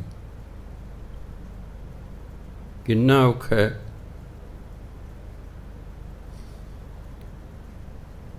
ਕਿਸੇ ਔਰਤ ਲਈ ਉਹਦਾ ਬੱਚਾ ਉਹਦੇ ਸਾਹਮਣੇ ਪਾੜਿਆ ਜਾਵੇ ਤੇ ਫਿਰ ਨਾ ਡੋਲੇ, ਡਰ ਹੀ ਖਤਮ ਕਰਤਾ ਪਰਮਾਤਮਾ ਨੇ ਅੰਦਰ। ਉਹ ਇੱਕ ਵੀ ਨਹੀਂ ਡੋਲੀ, ਇੱਕ ਨਹੀਂ ਡੋਲੀ। ਜਿਹੜੇ ਸ਼ਹੀਦ ਹੁੰਦੇ ਨੇ ਉਹ ਮੌਤ ਤੋਂ ਨਹੀਂ ਡਰਿਆ ਕਰਦੇ, ਪਰਮਾਤਮਾ ਦਾ ਡਰ ਹੀ ਖਤਮ ਕਰ ਦਿੰਦਾ। ਇਹ 'ਚ 3 ਗੁਣ ਪਰਮਾਤਮਾ ਨੇ ਦੱਸੇ ਨੇ ਇੱਕ ਲਾਈਨ 'ਚ। ਪਤਿਤ ਉਦਾਹਰਣ, ਪਾਪੀ ਅਗਰ ਤੋਬਾ ਕਰ ਲੇ ਤੇ ਪਰਮਾਤਮਾ ਦਾ ਭਲਾ ਕਰ ਦਿੰਦਾ। ਜਿਹੜਾ ਨਾਮ ਜਪਣ ਵਾਲਾ ਹੈ ਪਰਮਾਤਮਾ ਦਾ ਡਰ ਖਤਮ ਕਰ ਦਿੰਦਾ ਹੈ, ਅਤੇ ਜਿਹਦਾ ਕੋਈ ਨਹੀਂ ਹੈ ਪਰਮਾਤਮਾ ਉਹਦਾ ਮਾਲਕ ਬਣ ਜਾਂਦਾ, ਨਾਥ ਹੋ ਜਾਂਦਾ ਉਸ ਦਾ। ਕਹੋ ਨਾਨਕ ਤਿਹ ਜਾਨੀਏ ਸਦਾ ਬਸਤ ਤੁਮ ਸਾਥ, ਤਿਹ ਮੈਨੇ ਉਸ ਨੂੰ। ਗੁਰੂ ਮਹਾਰਾਜ ਕਹਿੰਦੇ ਭਾਈ ਉਸ ਪਰਮਾਤਮਾ ਨੂੰ ਸਦਾ ਆਪਣੇ ਨਾਲ ਵਸਦਾ ਹੋਇਆ ਦੇਖੋ, ਜਾਣੋ। ਸਦਾ ਬਸਤ ਹੁੰਦਾ, ਬਸਤ ਹੁੰਦਾ ਵਸਣਾ। ਪਰਮਾਤਮਾ ਸਦਾ ਤੁਹਾਡੇ ਨਾਲ ਵਸਦਾ ਹੈ, ਇਸ ਗੱਲ ਨੂੰ ਜਾਣ ਲਓ। ਕਹੋ ਨਾਨਕ ਤਿਹ ਜਾਨੀਏ, ਉਸ ਪਰਮਾਤਮਾ ਨੂੰ ਜਾਣ ਲਓ। ਇਹ ਗੱਲ ਜਾਣ ਲਓ ਕਿ ਉਹ ਪਰਮਾਤਮਾ ਸਦਾ ਤੁਹਾਡੇ ਨਾਲ ਵਸਦਾ ਹੈ। ਪਰਮਾਤਮਾ ਦੂਰ ਨਹੀਂ ਹੈ। ਪਰਮਾਤਮਾ ਨਿਰਾ ਗੁਰਦੁਆਰੇ ਮੰਦਰ 'ਚ ਨਹੀਂ ਬੈਠਾ ਹੋਇਆ। ਪਰਮਾਤਮਾ ਤਾਂ ਸਾਡੇ ਅੰਦਰ ਹੈ, ਉਹ ਤਾਂ ਸਭ ਥਾਂ 'ਤੇ ਹੈ। ਤੁਸੀਂ ਕਿਤੇ ਵੀ ਬੈਠੇ ਹੋਏ ਹੋ, ਉਹ ਤਾਂ ਤੁਹਾਡੇ ਨਾਲ ਹੈ। ਨੌਵੇਂ ਪਾਤਸ਼ਾਹ ਕਹਿੰਦੇ ਤੁਹਾਡੇ ਨਾਲ ਹੈ, ਫਿਰ ਵਿਸ਼ਵਾਸ ਰੱਖਣਾ ਚਾਹੀਦਾ। ਗੁਰਬਾਣੀ ਵੀ ਕਹਿੰਦੀ ਜਿੱਥੇ ਹਰ ਅਰਾਧੀਐ ਤਿੱਥੇ ਹਰ ਮਿੱਤ ਸਹਾਈ। ਜਿੱਥੇ ਵੀ ਤੁਸੀਂ ਪਰਮਾਤਮਾ ਨੂੰ ਯਾਦ ਕਰੋਗੇ ਪਰਮਾਤਮਾ ਉੱਥੇ ਮਿੱਤਰ ਬਣ ਕੇ ਤੁਹਾਡੀ ਸਹਾਇਤਾ ਕਰੇਗਾ। ਉੱਥੇ ਮਿੱਤਰ ਬਣ ਕੇ ਤੁਹਾਡੀ ਸਹਾਇਤਾ ਕਰ। ਮਿੱਤਰ ਹੀ ਔਖੇ ਵੇਲੇ ਸਹਾਇਤਾ ਕਰਦੇ ਨੇ। A friend in need is a friend in deed. ਜਿਹੜਾ ਲੋੜ ਵੇਲੇ ਕੰਮ ਆਵੇ ਅਸਲ ਮਿੱਤਰ ਤਾਂ ਉਹੀ ਹੈ। ਲੋੜ ਵੇਲੇ ਕੰਮ ਹੀ ਨਹੀਂ ਹੈ, ਫਿਰ ਕਾਹਦਾ ਮਿੱਤਰ ਹੈ? ਫਿਰ ਕਾਹਦਾ ਮਿੱਤਰ ਹੈ? ਸੋ ਪਰਮਾਤਮਾ ਨੂੰ ਜਦੋਂ ਤੁਸੀਂ ਯਾਦ ਕਰੋ ਕਹਿੰਦੇ ਉਹ ਤਾਂ ਉੱਥੇ ਹੀ ਹੈ, ਉਹਦੇ ਨਾਲ ਹੀ ਹੈ। ਉਹਨੂੰ ਨਾਲ ਸਮਝਣਾ। ਜਦੋਂ ਕਦੇ ਸਾਡਾ ਅਭਿਆਸ ਹੌਲੀ ਹੌਲੀ ਪੱਕ ਜਾਏਗਾ, ਤੁਸੀਂ ਸਿਮਰਨ ਕਰਦੇ ਜਾ ਰਹੇ ਹੋ, ਪਰਮਾਤਮਾ ਤੁਹਾਡੇ ਨਾਲ ਹੈ। ਜਿੱਥੇ ਹਰ ਅਰਾਧੀ ਹੈ ਤਿੱਥੇ ਹਰ ਮਿੱਤ ਸਹਾਈ। ਤੁਸੀਂ ਤੁਰੇ ਜਾ ਰਹੇ ਹੋ, ਰਾਤ ਪੈ ਗਈ ਹੈ, ਕੱਲਮ ਕੱਲੇ ਹੋ, ਤੁਸੀਂ ਸਿਮਰਨ ਕਰਦੇ ਜਾਂਦੇ ਹੋ। ਤੁਸੀਂ ਵਿਸ਼ਵਾਸ ਰੱਖੋ ਕਿ ਰੱਬ ਤੁਹਾਡੇ ਨਾਲ ਹੈ, ਅਤੇ ਜਿਹਦੇ ਨਾਲ ਰੱਬ ਹੈ ਉਹਦਾ ਕੋਈ ਕੀ ਵਿਗਾੜ ਲਏਗਾ ਬਈ। ਮੈਂ ਆਪਣੇ ਪਿੰਡ ਦੀ ਤੁਹਾਨੂੰ ਗੱਲ ਸੁਣਾਉਣੀ। ਕੁਰੂਕਸ਼ੇਤਰ ਦੇ ਨੇੜੇ ਸਾਡਾ ਪਿੰਡ ਸੀ ਦੌਲਤਪੁਰ। ਕੁਰੂਕਸ਼ੇਤਰ ਦੇ ਨੇੜੇ ਪਿਪਲੀ ਅੱਡਾ। ਜਿਹੜੇ ਕਦੇ ਅੰਬਾਲੇ ਤੋਂ ਕਰਨਾਲ ਨੂੰ ਗਏ ਨੇ ਉਹਨਾਂ ਨੂੰ ਪਤਾ ਹੈ। ਅੰਬਾਲੇ ਤੋਂ ਸ਼ਾਹਬਾਦ, ਸ਼ਾਹਬਾਦ ਤੋਂ ਅੱਗੇ ਪਿਪਲੀ ਆਉਂਦਾ। ਪਿਪਲੀ 'ਤੇ ਇੱਕ ਸੜਕ ਕੁਰੂਕਸ਼ੇਤਰ ਨੂੰ ਜਾਂਦੀ ਹੈ, ਇੱਕ ਸੜਕ ਕਰਨਾਲ ਨੂੰ ਜਾਂਦੀ ਹੈ, ਇੱਕ ਸੜਕ ਲਾਡਵੇ ਨੂੰ ਜਾਂਦੀ ਹੈ। ਪਿਪਲੀ ਦੇ 2-3 ਕਿਲੋਮੀਟਰ ਦੀ ਦੂਰੀ 'ਤੇ ਸਾਡਾ ਪਿੰਡ ਸੀ ਦੌਲਤਪੁਰ। ਇੱਕ ਦੁਕਾਨਦਾਰ ਸੀ ਸਰਦਾਰ, ਉਹਦੀ ਦੁਕਾਨ ਸੀ ਕੁਰੂਕਸ਼ੇਤਰ। ਉਦੋਂ ਆਵਾਜਾਈ ਦੇ ਸਾਧਨ ਕੋਈ ਨਹੀਂ ਸਨ ਹੁੰਦੇ, ਕਿਉਂਕਿ ਇਹ ਕੋਈ 55-56 ਸਨ ਦੀ ਗੱਲ ਹੈ, ਬਹੁਤ ਪੁਰਾਣੀ ਗੱਲ। ਰੋਜ਼ ਪੈਦਲ ਜਾਂਦਾ ਹੁੰਦਾ ਸੀ, ਪੈਦਲ ਹੀ ਦੁਪਹਿਰੇ 2-2:30 ਵਜੇ ਵਾਪਸ ਆਉਂਦਾ ਸੀ। ਉਹਨੂੰ ਸੁਖਮਨੀ ਸਾਹਿਬ ਦਾ ਪਾਠ ਮੂੰਹ ਜ਼ਬਾਨੀ ਯਾਦ ਸੀ, ਉਹ ਪਾਠ ਕਰਦਾ ਹੀ ਜਾਂਦਾ ਸੀ ਅਤੇ ਪਾਠ ਕਰਦਾ ਹੀ ਆਉਂਦਾ ਹੁੰਦਾ ਸੀ। ਉਹ ਕਿਸੇ ਦੇ ਨਾਲ ਨਹੀਂ ਸੀ ਤੁਰਦਾ, ਇਕੱਲੇ ਹੀ ਜਾਂਦਾ ਸੀ, ਇਕੱਲੇ ਹੀ ਆਇਆ ਕਰਦਾ ਸੀ। ਵੀ ਜੇ ਮੇਰੇ ਨਾਲ ਕੋਈ ਰਲ ਗਏ ਨੇ ਗੱਲਾਂ ਮਾਰੀ ਜਾਣੀਆਂ ਨੇ। ਉਹਨਾਂ ਦੀ ਪੈ ਗਈ ਦੁਸ਼ਮਣੀ ਸਾਡੇ ਪਿੰਡ ਦੇ ਹੀ ਬੰਦਿਆਂ ਨਾਲ।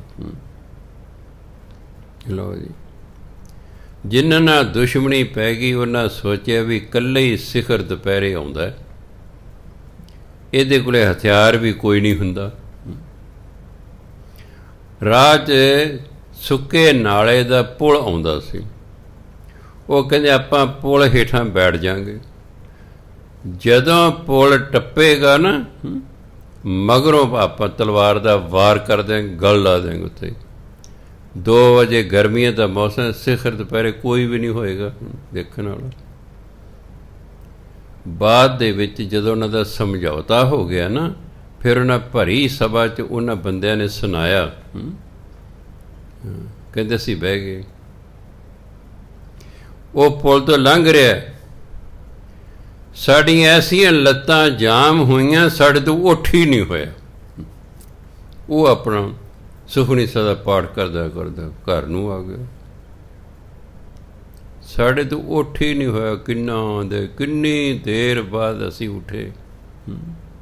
ਫਿਰ ਅਸੀਂ ਕਿਹਾ ਵੀ ਓਹੋ, ਇਹ ਤਾਂ ਇੰਨੀ ਭਜਨ ਬੰਦਗੀ ਕਰਦਾ ਹੈ, ਗੁਰੂ ਅਰਜਨ ਦੇਵ ਮਹਾਰਾਜ ਸਾਡੀ ਲੱਤਾਂ ਹੀ ਜਕੜਦੀਆਂ ਨੇ। ਤੁਸੀਂ ਵੀ ਉਹ ਪਾਠ ਕਰਦਾ ਜਾਂਦਾ, ਤੁਸੀਂ ਕੌਣ ਉਹਨੂੰ ਮਾਰਨ ਵਾਲੇ? ਕਿਉਂਕਿ ਹਰ ਵਕਤ ਸੁਖਮਨੀ ਸਾਹਿਬ ਦਾ ਪਾਠ ਕਰਦਾ ਸੀ ਅਤੇ ਹਰ ਵਕਤ ਗੁਰੂ ਅਰਜਨ ਦੇਵ ਮਹਾਰਾਜ ਦੇ ਨਾਲ ਰਹਿੰਦੇ ਸਨ।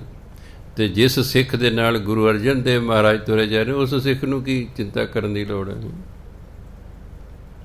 ਤੁਸੀਂ ਮੂਲ ਮੰਤਰ ਦਾ ਪਾਠ ਕਰੀ ਜਾ ਰਹੇ ਹੋ। ਗੁਰੂ ਨਾਨਕ ਦੇਵ ਜੀ ਤੁਹਾਡੇ ਨਾਲ ਨੇ, ਤੁਹਾਨੂੰ ਦਿਸਣ ਨਾ ਦਿਸਣ ਗੱਲ ਵੱਖਰੀ ਹੈ। ਤੁਸੀਂ ਹਰ ਵਕਤ ਮੂਲ ਮੰਤਰ ਦਾ ਜਾਪ ਕਰਦੇ ਰਹਿੰਦੇ ਹੋ, ਗੁਰੂ ਨਾਨਕ ਜੀ ਤੁਹਾਡੇ ਨਾਲ ਨੇ, ਤੁਹਾਨੂੰ ਕੀ ਚਿੰਤਾ ਹੈ? ਤੁਹਾਨੂੰ ਕੋਈ ਚਿੰਤਾ ਨਹੀਂ। ਮੰਨ ਲਓ ਤੁਹਾਨੂੰ ਆਨੰਦ ਸਾਹਿਬ ਦਾ ਪਾਠ ਮੂੰਹ ਜ਼ਬਾਨੀ ਯਾਦ ਹੈ, ਤੁਸੀਂ ਆਨੰਦ ਸਾਹਿਬ ਦਾ ਪਾਠ ਕਰਦੇ ਰਹਿੰਦੇ ਹੋ, ਤੀਸਰੇ ਪਾਤਸ਼ਾਹ ਤੁਹਾਡੇ ਨਾਲ ਰਹਿਣਗੇ, ਨਾ ਰਹਿਣਗੇ। ਸੁਖਮਨੀ ਸਾਹਿਬ ਤੁਹਾਨੂੰ ਯਾਦ ਹੈ, ਪੰਚਮ ਪਾਤਸ਼ਾਹ ਤੁਹਾਡੇ ਨਾਲ ਰਹਿਣਗੇ। ਜਿਸ ਗੁਰੂ ਦੀ ਤੁਸੀਂ ਬਾਣੀ ਪੜ੍ਹੀ ਜਾ ਰਹੇ ਹੋ, ਉਹ ਗੁਰੂ ਮਹਾਰਾਜ ਤੁਹਾਡੇ ਨਾਲ ਹੋਣਗੇ। ਹਾਂ, ਦਿਵ ਦ੍ਰਿਸ਼ਟੀ ਖੁੱਲ੍ਹੀ ਨਾ ਹੋਣ ਕਰਕੇ ਨਹੀਂ ਦਿਸਣਗੇ। ਜਿੱਦੇ ਦਿਵ ਦ੍ਰਿਸ਼ਟੀ ਖੁੱਲ੍ਹ ਗਈ, ਦਿਸਣਗੇ। ਸੰਤ ਅਤਰ ਸਿੰਘ ਜੀ ਮਹਾਰਾਜ ਮਸਤੂਆਣੇ ਵਾਲੇ ਹਜ਼ੂਰ ਸਾਹਿਬ ਤੋਂ ਪੈਦਲ ਮੱਧ ਪ੍ਰਦੇਸ਼ ਦੇ ਜੰਗਲਾਂ 'ਚ ਲੰਘ ਰਹੇ ਹਨ। ਉਦੋਂ ਹੁਣ ਦੀ ਤਰ੍ਹਾਂ ਸੜਕਾਂ ਨਹੀਂ ਸਨ ਹੁੰਦੀਆਂ, ਕਿਉਂਕਿ ਇਹ ਜਿਹੜਾ 1900 ਸਨ ਦੀ ਗੱਲ ਤਕਰੀਬਨ, ਉਦੋਂ ਸੜਕਾਂ ਨਹੀਂ ਸੀ। ਅੱਜ ਤੋਂ 120 ਸਾਲ ਕਿੱਥੇ ਹੋਏ ਪੱਕੀਆਂ ਸੜਕਾਂ ਸਨ, ਪਗਡੰਡੀਆਂ ਹੁੰਦੀਆਂ ਸਨ। ਉਹਨਾਂ ਦਾ ਜਿਹੜਾ ਗੜਵਈ ਸੀ ਉਹ ਭਾਗ ਸਿੰਘ ਸੀ। ਅੱਗੇ ਅੱਗੇ ਮਹਾਂਪੁਰਖ ਤੁਰੇ ਜਾ ਰਹੇ ਨੇ, ਪਿੱਛੇ ਪਿੱਛੇ ਭਾਗ ਸਿੰਘ ਤੁਰਿਆ ਆ ਰਿਹਾ। ਅੱਗੋਂ ਇੱਕ ਸ਼ੇਰ ਆ ਰਿਹਾ। ਭਾਗ ਸਿੰਘ ਨੇ ਦੇਖਿਆ, ਡਰ ਗਿਆ। ਉਹ ਡਰ ਕੇ ਨਾਲ ਜਿਹੜਾ ਦਰਖਤ ਸੀ ਉਹਦੇ ਉੱਤੇ ਚੜ੍ਹ ਗਿਆ ਵੀ ਸ਼ੇਰ ਮੈਨੂੰ ਖਾ ਨਾ ਜਾਵੇ। ਸ਼ੇਰ ਮਹਾਂਪੁਰਖਾਂ ਦੇ ਕੋਲੋਂ ਲੰਘ ਗਿਆ। ਮਹਾਂਪੁਰਖ ਆਪਣਾ ਸਿਮਰਨ ਕਰਦੇ ਹੋ, ਸ਼ੇਰ ਕੋਲੋਂ ਲੰਘ ਗਏ ਨਾ। ਜਦੋਂ ਸ਼ੇਰ ਦਰਖਤ ਕੋਲੋਂ ਵੀ ਅੱਗੇ ਲੰਘ ਗਿਆ, ਭਾਗ ਸਿੰਘ ਹੇਠਾਂ ਉਤਰਿਆ।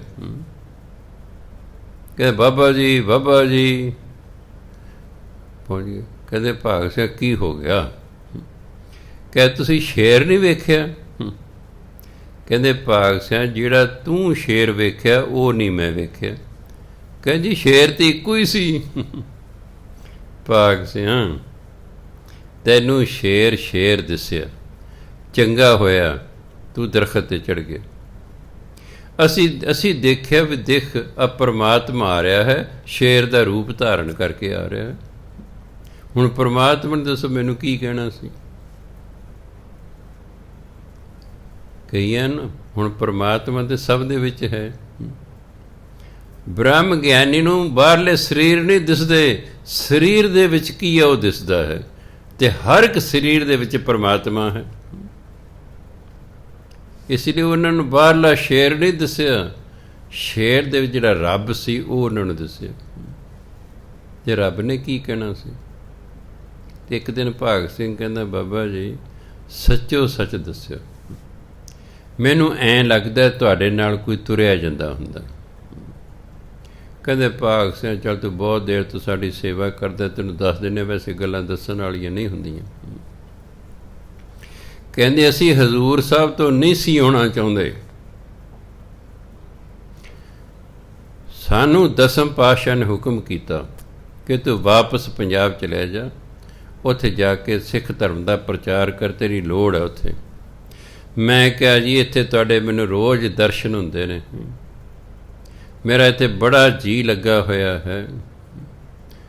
ਕਹਿੰਦੇ ਆ ਤਰਸਿਆ, ਅਸੀਂ ਹਮੇਸ਼ਾ ਤੇਰੇ ਨਾਲ ਰਿਹਾ ਕਰਾਂਗੇ। ਕਹਿੰਦੇ ਭਾਗ ਸਿਆ, ਉਹ ਗੁਰੂ ਗੋਬਿੰਦ ਸਿੰਘ ਮਹਾਰਾਜ ਮੇਰੇ ਨਾਲ ਤੁਰੇ ਜਾਂਦੇ ਸੀ, ਜਿਹੜੇ ਤੈਨੂੰ ਦੱਸੇ ਨੇ, ਉਹ ਹਮੇਸ਼ਾ ਮੇਰੇ ਨਾਲ ਰਹਿੰਦੇ ਨੇ। ਇੰਨੀ ਭਜਨ ਬੰਦਗੀ। ਹੁਣ ਤੁਸੀਂ ਹਿਸਾਬ ਲਾਓ, ਜਿਹਦੇ ਨਾਲ ਦਸਮ ਪਾਤਸ਼ਾਹ ਤੁਰੇ ਜਾ ਰਹੇ ਨੇ, ਕਿੱਡੀ ਵੱਡੀ ਗੱਲ ਹੈ। ਸੰਤ ਹਰਨਾਮ ਸਿੰਘ ਜੀ ਰਾਮਪੁਰ ਖੇੜੇ ਵਾਲੇ ਹੋਏ। ਕਹਿੰਦੇ ਮੈਂ ਆਪਣੀ ਕੁਟੀਆ 'ਚ ਬੈਠਾ ਭਜਨ ਬੰਦਗੀ ਕਰ ਰਿਹਾ, ਇੱਕ ਨਿਹੰਗ ਸਿੰਘ ਆਇਆ, ਕਹਿੰਦਾ ਵੀ ਦਸਮ ਪਾਤਸ਼ਾਹ ਤੈਨੂੰ ਮਿਲਣ ਆ ਰਹੇ ਨੇ। ਕਹਿੰਦਾ ਮੈਂ ਕੁਟੀਆ 'ਚੋਂ ਬਾਹਰ ਆ ਕੇ ਉਹਦੇ ਨਾਲ ਖਲੋ ਗਿਆ। ਕੀ ਦੇਖਦਾ, ਦਸਮ ਪਾਤਸ਼ਾਹ ਘੋੜੇ 'ਤੇ ਚੜ੍ਹੇ ਆ ਰਹੇ ਨੇ। ਉਹ ਮੇਰੇ ਕੋਲੇ ਆ ਕੇ ਨਾ ਘੋੜਾ ਰੋਕਿਆ, ਮੈਂ ਉਹਨਾਂ ਦੇ ਚਰਨਾਂ 'ਤੇ ਮੱਥਾ ਟੇਕਿਆ। ਦਸਮ ਪਾਤਸ਼ਾਹ ਕੁਛ ਨਹੀਂ ਬੋਲੇ, ਅੱਗੇ ਚਲੇ ਗਏ। ਮੈਂ ਉਦਾਸ ਹੋ ਗਿਆ ਵੀ ਆਏ ਵੀ ਕੋਈ ਅਸੀਸ ਨਹੀਂ ਦਿੱਤੀ, ਕੁਛ ਕਿਹਾ ਨਹੀਂ ਹੈ। ਉਹ ਸਿੰਘ ਕਹਿੰਦਾ ਤੂੰ ਉਦਾਸ ਕਿਉਂ ਹੈ? ਕਹਿੰਦਾ ਮੈਂ ਇਸ ਲਈ ਉਦਾਸ ਹਾਂ ਵੀ ਦਸਮ ਪਾਤਸ਼ਾਹ ਆਏ ਵੀ ਨਾ ਉਹਨਾਂ ਮੈਨੂੰ ਕੋਈ ਅਸੀਸ ਦਿੱਤੀ, ਨਾ ਮੇਰੇ ਨਾਲ ਕੋਈ ਗੱਲ ਕੀਤੀ। ਕਹਿੰਦਾ ਮੈਨੂੰ ਕਹਿ ਕੇ ਗਏ ਨੇ। ਕਹਿੰਦੇ ਤੂੰ ਜਦੋਂ ਨਿਤਨੇਮ ਕਰਦਾ ਸੱਚੋ ਸੱਚ ਦੱਸੀ, ਤੂੰ ਜਾਪ ਸਾਹਿਬ ਦਾ ਪਾਠ ਨਹੀਂ ਕਰਦਾ। ਮਹਾਂਪੁਰਖ ਕਹਿੰਦੇ ਵੀ ਹਾਂ ਬਿਲਕੁਲ ਠੀਕ ਹੈ, ਉਹ ਪਾਠ ਲੰਮਾ ਹੈ, ਮੈਂ ਨਹੀਂ ਕਰਦਾ, ਬਾਕੀ ਚਾਰੇ ਬਾਣੀ ਪੜ੍ਹਦੇ, ਇਸ ਲਈ ਕਹਿੰਦੇ ਨਾਰਾਜ਼ ਸਨ। ਅੱਗੇ ਤਾਂ 5 ਬਾਣੀਆਂ ਪੜ੍ਹਦੀਆਂ ਨੇ, ਅਤੇ ਫਿਰ ਉਹਨੇ 5 ਬਾਣੀ ਪੜ੍ਹਨੀ ਸ਼ੁਰੂ ਕਰਤੀਆਂ, ਅਤੇ ਫਿਰ ਉਹੀ ਦਸਮ ਪਾਤਸ਼ਾਹ ਗੱਲਾਂ ਕਰਨ ਲੱਗ ਗਏ। ਅਵਸਥਾ ਤਾਂ ਉੱਚੀ ਸੀ। ਦਸਮ ਪਾਤਸ਼ਾਹ ਦਰਸ਼ਨ ਦੇਣ ਆਏ ਨੇ ਕਿਸੇ ਸਿੱਖ ਨੂੰ, ਅਤੇ ਇਹਦਾ ਮਤਲਬ ਅਵਸਥਾ ਕਮਾਈ ਤੇ ਮਗਰਲੀ ਬੜੀ ਸੀ ਨਾ, ਪਤਾ ਨਹੀਂ ਕਿੰਨੇ ਜਨਮਾਂ ਦੀ ਕਮਾਈ ਇਕੱਠੀ ਹੋਈ ਸੀ। ਪਰ ਉਹ ਨਾਰਾਜ਼ ਸਨ ਕਿ ਤੂੰ ਨਿਤਨੇਮ ਪੂਰਾ ਨਹੀਂ ਕਰਦਾ ਹੈ, ਤੂੰ ਇੱਕ ਬਾਣੀ ਵਿੱਚੋਂ ਛੱਡ ਦਿੰਦਾ। ਕਹਿੰਦੇ ਫਿਰ ਮੈਂ 5 ਦੀ 5 ਬਾਣੀ ਪੜ੍ਹਨੀ ਸ਼ੁਰੂ ਕਰਤੀ। ਸੋ ਜਦੋਂ ਅਸੀਂ ਭਜਨ ਬੰਦਗੀ ਕਰਦੇ ਹਾਂ, ਵਿਸ਼ਵਾਸ ਰੱਖਣਾ ਚਾਹੀਦਾ ਕਿ ਜਿਹਦੀ ਬਾਣੀ ਮੈਂ ਪੜ੍ਹ ਰਿਹਾ ਮੇਰੇ ਨਾਲ ਹੈ, ਜਿਹਦਾ ਮੈਂ ਸਿਮਰਨ ਕਰ ਰਿਹਾ ਉਹ ਮੇਰੇ ਨਾਲ ਹੈ। ਕੋ ਨਾਨਕ ਤਿਹ ਜਾਨੀਏ ਸਦਾ ਬਸਤ ਤੁਮ ਸਾਥ। ਉਹਨੂੰ ਹਮੇਸ਼ਾ ਆਪਣੇ ਨਾਲ ਵਸਦਾ ਹੋਇਆ ਜਾਣੋ ਕਿ ਪਰਮਾਤਮਾ ਮੇਰੇ ਨਾਲ ਵਸਦਾ ਹੈ। ਤਾਨ ਧਨ ਜਿਹ ਤੋ ਕੋ ਦਿਓ, ਤਾ ਸਿਉ ਨਿਹ ਨਾ ਕੀਨ। ਇਹ ਤਾਂ ਛਪ ਗਿਆ, ਬਿੰਦੀ ਕਿਤੇ ਮਿਸ ਪ੍ਰਿੰਟ ਹੋ ਗਈ। ਕਈ ਵਾਰੀ ਛਾਪੇ ਖਾਨੇ 'ਚ ਛਪ ਜਾਂਦੀ ਹੈ, ਹੋਰ ਕਿਤੇ ਵੀ ਤੈਨੂੰ ਕੰਨੇ ਨਾਲ ਬਿੰਦੀ ਨਹੀਂ ਲੱਗੀ ਸਾਰੇ ਗੁਰੂ ਗ੍ਰੰਥ ਸਾਹਿਬ 'ਚ। ਇਹ ਹਿੰਦੀ ਦਾ ਸ਼ਬਦ ਹੈ, ਤਾ ਸਿਉ ਉਸ ਨਾਲ। ਤਾਨ ਤਾਨ ਜਿਹ ਤੋ ਕੋ ਦਿਓ, ਤਾ ਸਿਉ ਨਿਹ ਨਾ ਕੀਨ। ਇਹਨੂੰ ਨੇਹੋ ਨਹੀਂ ਪੜ੍ਹਨਾ, ਮੈਂ ਕੱਲ੍ਹ ਵੀ ਕਿਹਾ ਸੀ। ਹਾਹੇ ਨੂੰ ਔਂਕੜ ਸਿਰਫ ਇਸ ਲਈ ਲੱਗਾ ਕਿ ਨੇਹ ਜਿਹੜਾ ਸ਼ਬਦ ਹੈ, ਪਿਆਰ, ਇਹ ਇੱਕ ਵਚਨ ਹੈ ਅਤੇ ਪੁਲਿੰਗ ਹੈ। ਉਹ ਸ਼ਬਦ ਜਿਹੜੇ ਇੱਕ ਵਚਨ ਅਤੇ ਪੁਲਿੰਗ ਹੁੰਦੇ ਨੇ, ਉਹ ਹਾਹੇ ਨੂੰ ਹੇਠਾਂ ਔਂਕੜ ਲੱਗਾ ਹੁੰਦਾ ਹੈ, ਉਹ ਬੋਲਣ ਲਈ ਨਹੀਂ ਹੁੰਦਾ। ਉਹ ਬੋਲਣ ਲਈ, ਜਿਵੇਂ ਤਾਨ ਹੈ, ਦੇਖੋ ਤੱਤਾ ਨੰਨੇ ਨਾਲ ਔਂਕੜ ਲੱਗਾ ਨਾ, ਆਪਾਂ ਤਨੂੰ ਦਾ ਨਹੀਂ ਪੜ੍ਹਦੇ। ਅੱਗੇ ਧਨ ਹੈ, ਨੰਨੇ ਨਾਲ ਔਂਕੜ, ਧਨੂੰ ਦਾ ਨਹੀਂ ਪੜ੍ਹਦੇ। ਤਾਨ ਹੈ, ਧਨ ਪੜ੍ਹਦੇ ਆ ਨਾ, ਨੰਨੇ ਨਾਲ ਔਂਕੜ ਦਾ ਨਹੀਂ ਪੜ੍ਹਦੇ। ਕਿਉਂ ਨਹੀਂ ਪੜ੍ਹਦੇ? ਸਵਾਲ ਪਤਾ ਕਿਉਂ ਨਹੀਂ ਪੜ੍ਹਦੇ? ਤਾਨ ਇੱਕ ਵਚਨ ਹੈ ਅਤੇ ਪੁਲਿੰਗ ਹੈ, ਇਸ ਲਈ ਨੰਨੇ ਨਾਲ ਔਂਕੜ ਲੱਗਾ। ਅੱਗੇ ਜਿਹੜਾ ਧਨ ਸ਼ਬਦ ਹੈ, ਇਹ ਵੀ ਇੱਕ ਵਚਨ ਹੈ ਅਤੇ ਪੁਲਿੰਗ ਹੈ, ਇਸ ਲਈ ਨੰਨੇ ਨਾਲ ਔਂਕੜ ਲੱਗਾ। ਬੋਲਣ ਲਈ ਨਹੀਂ, ਅਰਥ ਦੇਣ ਲਈ ਹੈ। ਜਿਵੇਂ ਤਾਨ ਧਨ ਦੋਨਾਂ ਦੇ ਹੇਠਾਂ ਨੰਨੇ ਦੇ ਔਂਕੜ ਲੱਗਿਆ ਹੋਇਆ ਹੈ, ਇਹ ਬੋਲਣ ਲਈ ਨਹੀਂ ਹੈ। ਇਹ ਸਿਰਫ ਇਹ ਦੱਸ ਰਿਹਾ ਹੈ ਕਿ ਤਨ ਅਤੇ ਤਨ ਜਿਹੜੇ ਸ਼ਬਦ ਨੇ ਇਹ ਇੱਕ ਵਚਨ ਨੇ ਅਤੇ ਪੁਲਿੰਗ ਹਨ। ਸਿਰਫ ਇਹ ਦੱਸ ਰਹੇ, ਇਸ ਲਈ ਬੋਲੇ ਨਹੀਂ, ਔਂਕੜ ਬੋਲੇ ਨਹੀਂ ਜਾਣਗੇ। ਇਸੇ ਤਰ੍ਹਾਂ ਨੇ ਇਹਦਾ ਔਂਕੜ ਨਹੀਂ ਬੋਲਿਆ ਜਾਵੇਗਾ। ਜਿਵੇਂ ਤਨ ਅਤੇ ਧਨ ਦਾ ਔਂਕੜ ਨਹੀਂ ਨਾ ਬੋਲਿਆ ਜਾਂਦਾ, ਇਸ ਤਰ੍ਹਾਂ ਨੇ ਇੱਕ ਵਚਨ ਹੈ, ਪੁਲਿੰਗ ਹੈ, ਇਸ ਕਰਕੇ ਨਹੀਂ ਬੋਲਿਆ ਜਾਏਗਾ। ਤਨ ਤਨ ਜਿਹ ਤੋ ਕੋ ਦਿਓ ਤਾ ਸਿਉ ਨੇਹ ਨ ਕੀਨ ਕਹੋ ਨਾਨਕ ਨਰ ਬਾਵਰੇ ਅਬ ਕਿਉਂ ਡੋਲਤ ਦੀਨ। ਜਿਸ ਪਰਮਾਤਮਾ ਨੇ ਤੈਨੂੰ ਤਨ ਦਿੱਤਾ ਹੈ, ਧਨ ਦਿੱਤਾ ਹੈ, ਜਿਹ ਮੈਨੇ ਜਿਸ ਤਨ ਤਨ ਜਿਹ ਤੋ ਕੋ ਦਿਓ, ਤੋ ਕੋ ਤੈਨੂੰ, ਦਿਓ ਮੈਨੇ ਦਿੱਤਾ ਹੈ। ਜਿਸ ਪਰਮਾਤਮਾ ਨੇ ਤੈਨੂੰ ਤਨ ਦਿੱਤਾ ਹੈ, ਧਨ ਦਿੱਤਾ ਹੈ, ਤਾ ਸਿਉ ਨੇਹ ਨਾ ਕੀਨ, ਤੂੰ ਉਹਦੇ ਨਾਲ ਪਿਆਰ ਹੀ ਨਹੀਂ ਕਰਦਾ, ਤੂੰ ਉਸ ਨੂੰ ਪਿਆਰ ਹੀ ਨਹੀਂ ਕਰਦਾ। ਉਹਨੇ ਤੈਨੂੰ ਸਰੀਰ ਦਿੱਤਾ ਹੈ, ਤੈਨੂੰ ਧਨ ਦਿੱਤਾ ਹੈ। ਸਮੱਸਿਆ ਕੀ ਹੈ? ਅਸੀਂ ਕਹਿੰਦੇ ਰੱਬ ਨੇ ਥੋੜ੍ਹੇ ਸਾਨੂੰ ਧਨ ਦਿੱਤਾ, ਇਹ ਤਾਂ ਸਾਡੇ ਮਾਂ ਪਿਓ ਨੇ ਦਿੱਤਾ। ਰੱਬ ਨੇ ਸਾਨੂੰ ਥੋੜ੍ਹੇ ਧਨ ਦਿੱਤਾ, ਇਹ ਤਾਂ ਮੈਂ ਨੌਕਰੀ ਕਰਦਾ, ਮੈਨੂੰ ਤਨਖਾਹ ਮਿਲਦੀ ਹੈ, ਮੈਂ ਦੁਕਾਨਦਾਰੀ ਕਰਦਾ, ਮੈਂ ਕਮਾਈ ਕਰਦਾ, ਮੈਂ ਮਜ਼ਦੂਰੀ ਕਰਦਾ, ਮੈਂ ਧਨ ਕਮਾਉਣਾ, ਰੱਬ ਮੈਨੂੰ ਥੋੜ੍ਹਾ ਦਿੰਦਾ। ਸਾਡੀ ਸੋਚ ਇਹ ਹੈ, ਇਸ ਲਈ ਅਸੀਂ ਉਹਦਾ ਧੰਨਵਾਦ ਨਹੀਂ ਕਰਦੇ, ਇਸ ਲਈ ਅਸੀਂ ਉਹਦਾ ਧੰਨਵਾਦ ਨਹੀਂ ਕਰਦੇ। ਅਸੀਂ ਸਮਝਿਆ ਧਨ ਰੱਬ ਨੇ ਥੋੜ੍ਹਾ ਦਿੱਤਾ, ਇਹ ਤਾਂ ਮਾਂ ਪਿਓ ਨੇ ਜਨਮ ਦਿੱਤਾ, ਸਾਨੂੰ ਸਰੀਰ ਮਿਲ ਗਿਆ ਹੈ। ਧਨ ਹੈ, ਮੈਂ ਕਮਾਉਣਾ, ਮੈਂ ਕਮਾਈ ਕਰਦਾ, ਇਸ ਲਈ ਮੇਰੇ ਕੋਲ ਧਨ ਹੈ। ਗੁਰਬਾਣੀ ਕਹਿੰਦੇ ਨਹੀਂ, ਇਹ ਜੋ ਕੁਛ ਵੀ ਤੇਰੇ ਕੋਲ ਹੈ ਸਾਰਾ ਪਰਮਾਤਮਾ ਦਾ ਦਿੱਤਾ ਹੋਇਆ ਹੈ। ਇਸ ਲਈ ਉਹ ਜਦੋਂ ਚਾਹੇ ਜੋ ਵੀ ਉਹਨੇ ਦਿੱਤਾ ਹੈ ਸਾਰੇ ਦਾ ਸਾਰਾ, ਜੋ ਉਸ 'ਚੋਂ ਕੁਝ ਹਿੱਸਾ ਉਹ ਵਾਪਸ ਲੈ ਸਕਦਾ। ਤੂੰ ਕੁਛ ਨਹੀਂ ਕਰ ਸਕਦਾ, ਤੂੰ ਕੁਛ ਨਹੀਂ ਕਰ ਸਕਦਾ। ਔਰ ਕਿੰਨੇ ਹੀ ਗਰੀਬ ਹੋ ਗਏ ਨੇ ਲੋਕ, ਧਨ ਸੀ ਕੋਲ, 1 ਕਰੋੜ ਤੋਂ ਵੱਧ ਲੋਕਾਂ ਦਾ ਰੁਜ਼ਗਾਰ ਖੁੱਸ ਗਿਆ ਹੈ। ਹਿੰਦੁਸਤਾਨ ਦੇ 3 ਕਰੋੜ ਲੋਕ ਬੇਰੁਜ਼ਗਾਰ ਹੋ ਗਏ, ਨੌਕਰੀਆਂ ਟੁੱਟ ਗਈਆਂ, ਹੋ ਗਏ ਨਾ ਗਰੀਬ, ਥੋੜ੍ਹੇ ਨਹੀਂ ਹੁੰਦੇ, 3 ਕਰੋੜ ਬੇਰੁਜ਼ਗਾਰ ਹੋ ਗਏ, ਔਰ ਅਜੇ ਹੋਰ ਹੋ ਹੀ ਜਾਣੇ ਨੇ।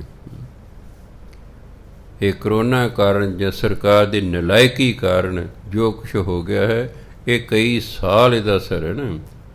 ਅਸੀਂ ਕਈ ਸਾਲ ਗਰੀਬ ਰਹਿਣਾ, ਇਹ ਨਹੀਂ ਕਿ 2-4 ਮਹੀਨੇ ਅਮੀਰ ਹੋ ਜਾਵਾਂਗੇ, ਕਈ ਸਾਲ ਗਰੀਬ ਰਹਿਣਾ, ਫਿਰ ਜਾ ਕੇ ਕਿਤੇ ਸਾਡੀ ਹਾਲਤ ਬਦਲੇਗੀ। ਇਹ ਉਹਦਾ ਦਿੱਤਾ ਹੋਇਆ, ਕੋਈ ਪਤਾ ਨਹੀਂ ਕਦੋਂ ਵਾਪਸ ਲੈ ਲਿਓ। ਇਹ ਤਨ ਦਿੱਤਾ ਹੈ, ਕੋਈ ਪਤਾ ਨਹੀਂ ਕਦੋਂ ਐਕਸੀਡੈਂਟ ਹੋ ਜਾਏ, ਬੰਦੇ ਡੈਥ ਹੋ ਜਾਏ, ਗਿਆ ਤਾਂ ਤੇਰਾ ਤਨ ਗਿਆ। ਤਨ ਤਨ ਸੰਪੈ ਸੁਖ ਦਿਓ,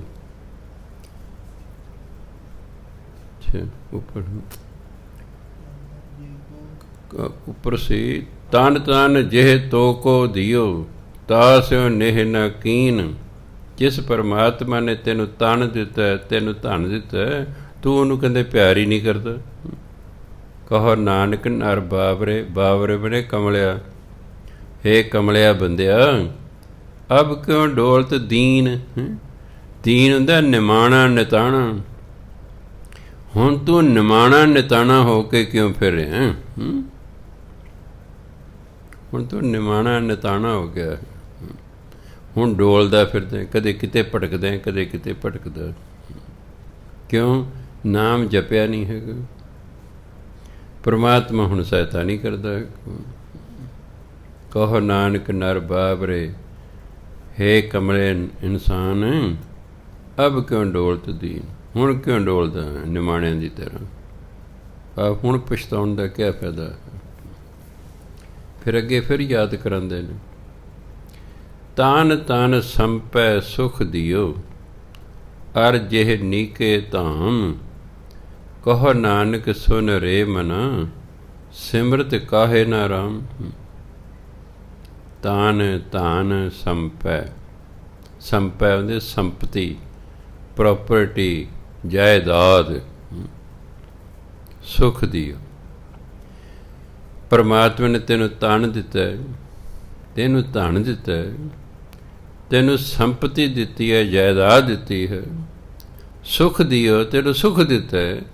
ਔਰ ਮੈਨੇ ਅਤੇ ਜਿਹ ਨੀਕੇ ਧਾਮ, ਤੇ ਜਿਸ ਨੀਕੇ ਮੈਨੇ ਸੁੰਦਰ, ਧਾਮ ਮੈਨੇ ਘਰ, ਤੇ ਜਿਹਨੇ ਤੈਨੂੰ ਸੁੰਦਰ ਘਰ ਦਿੱਤੇ।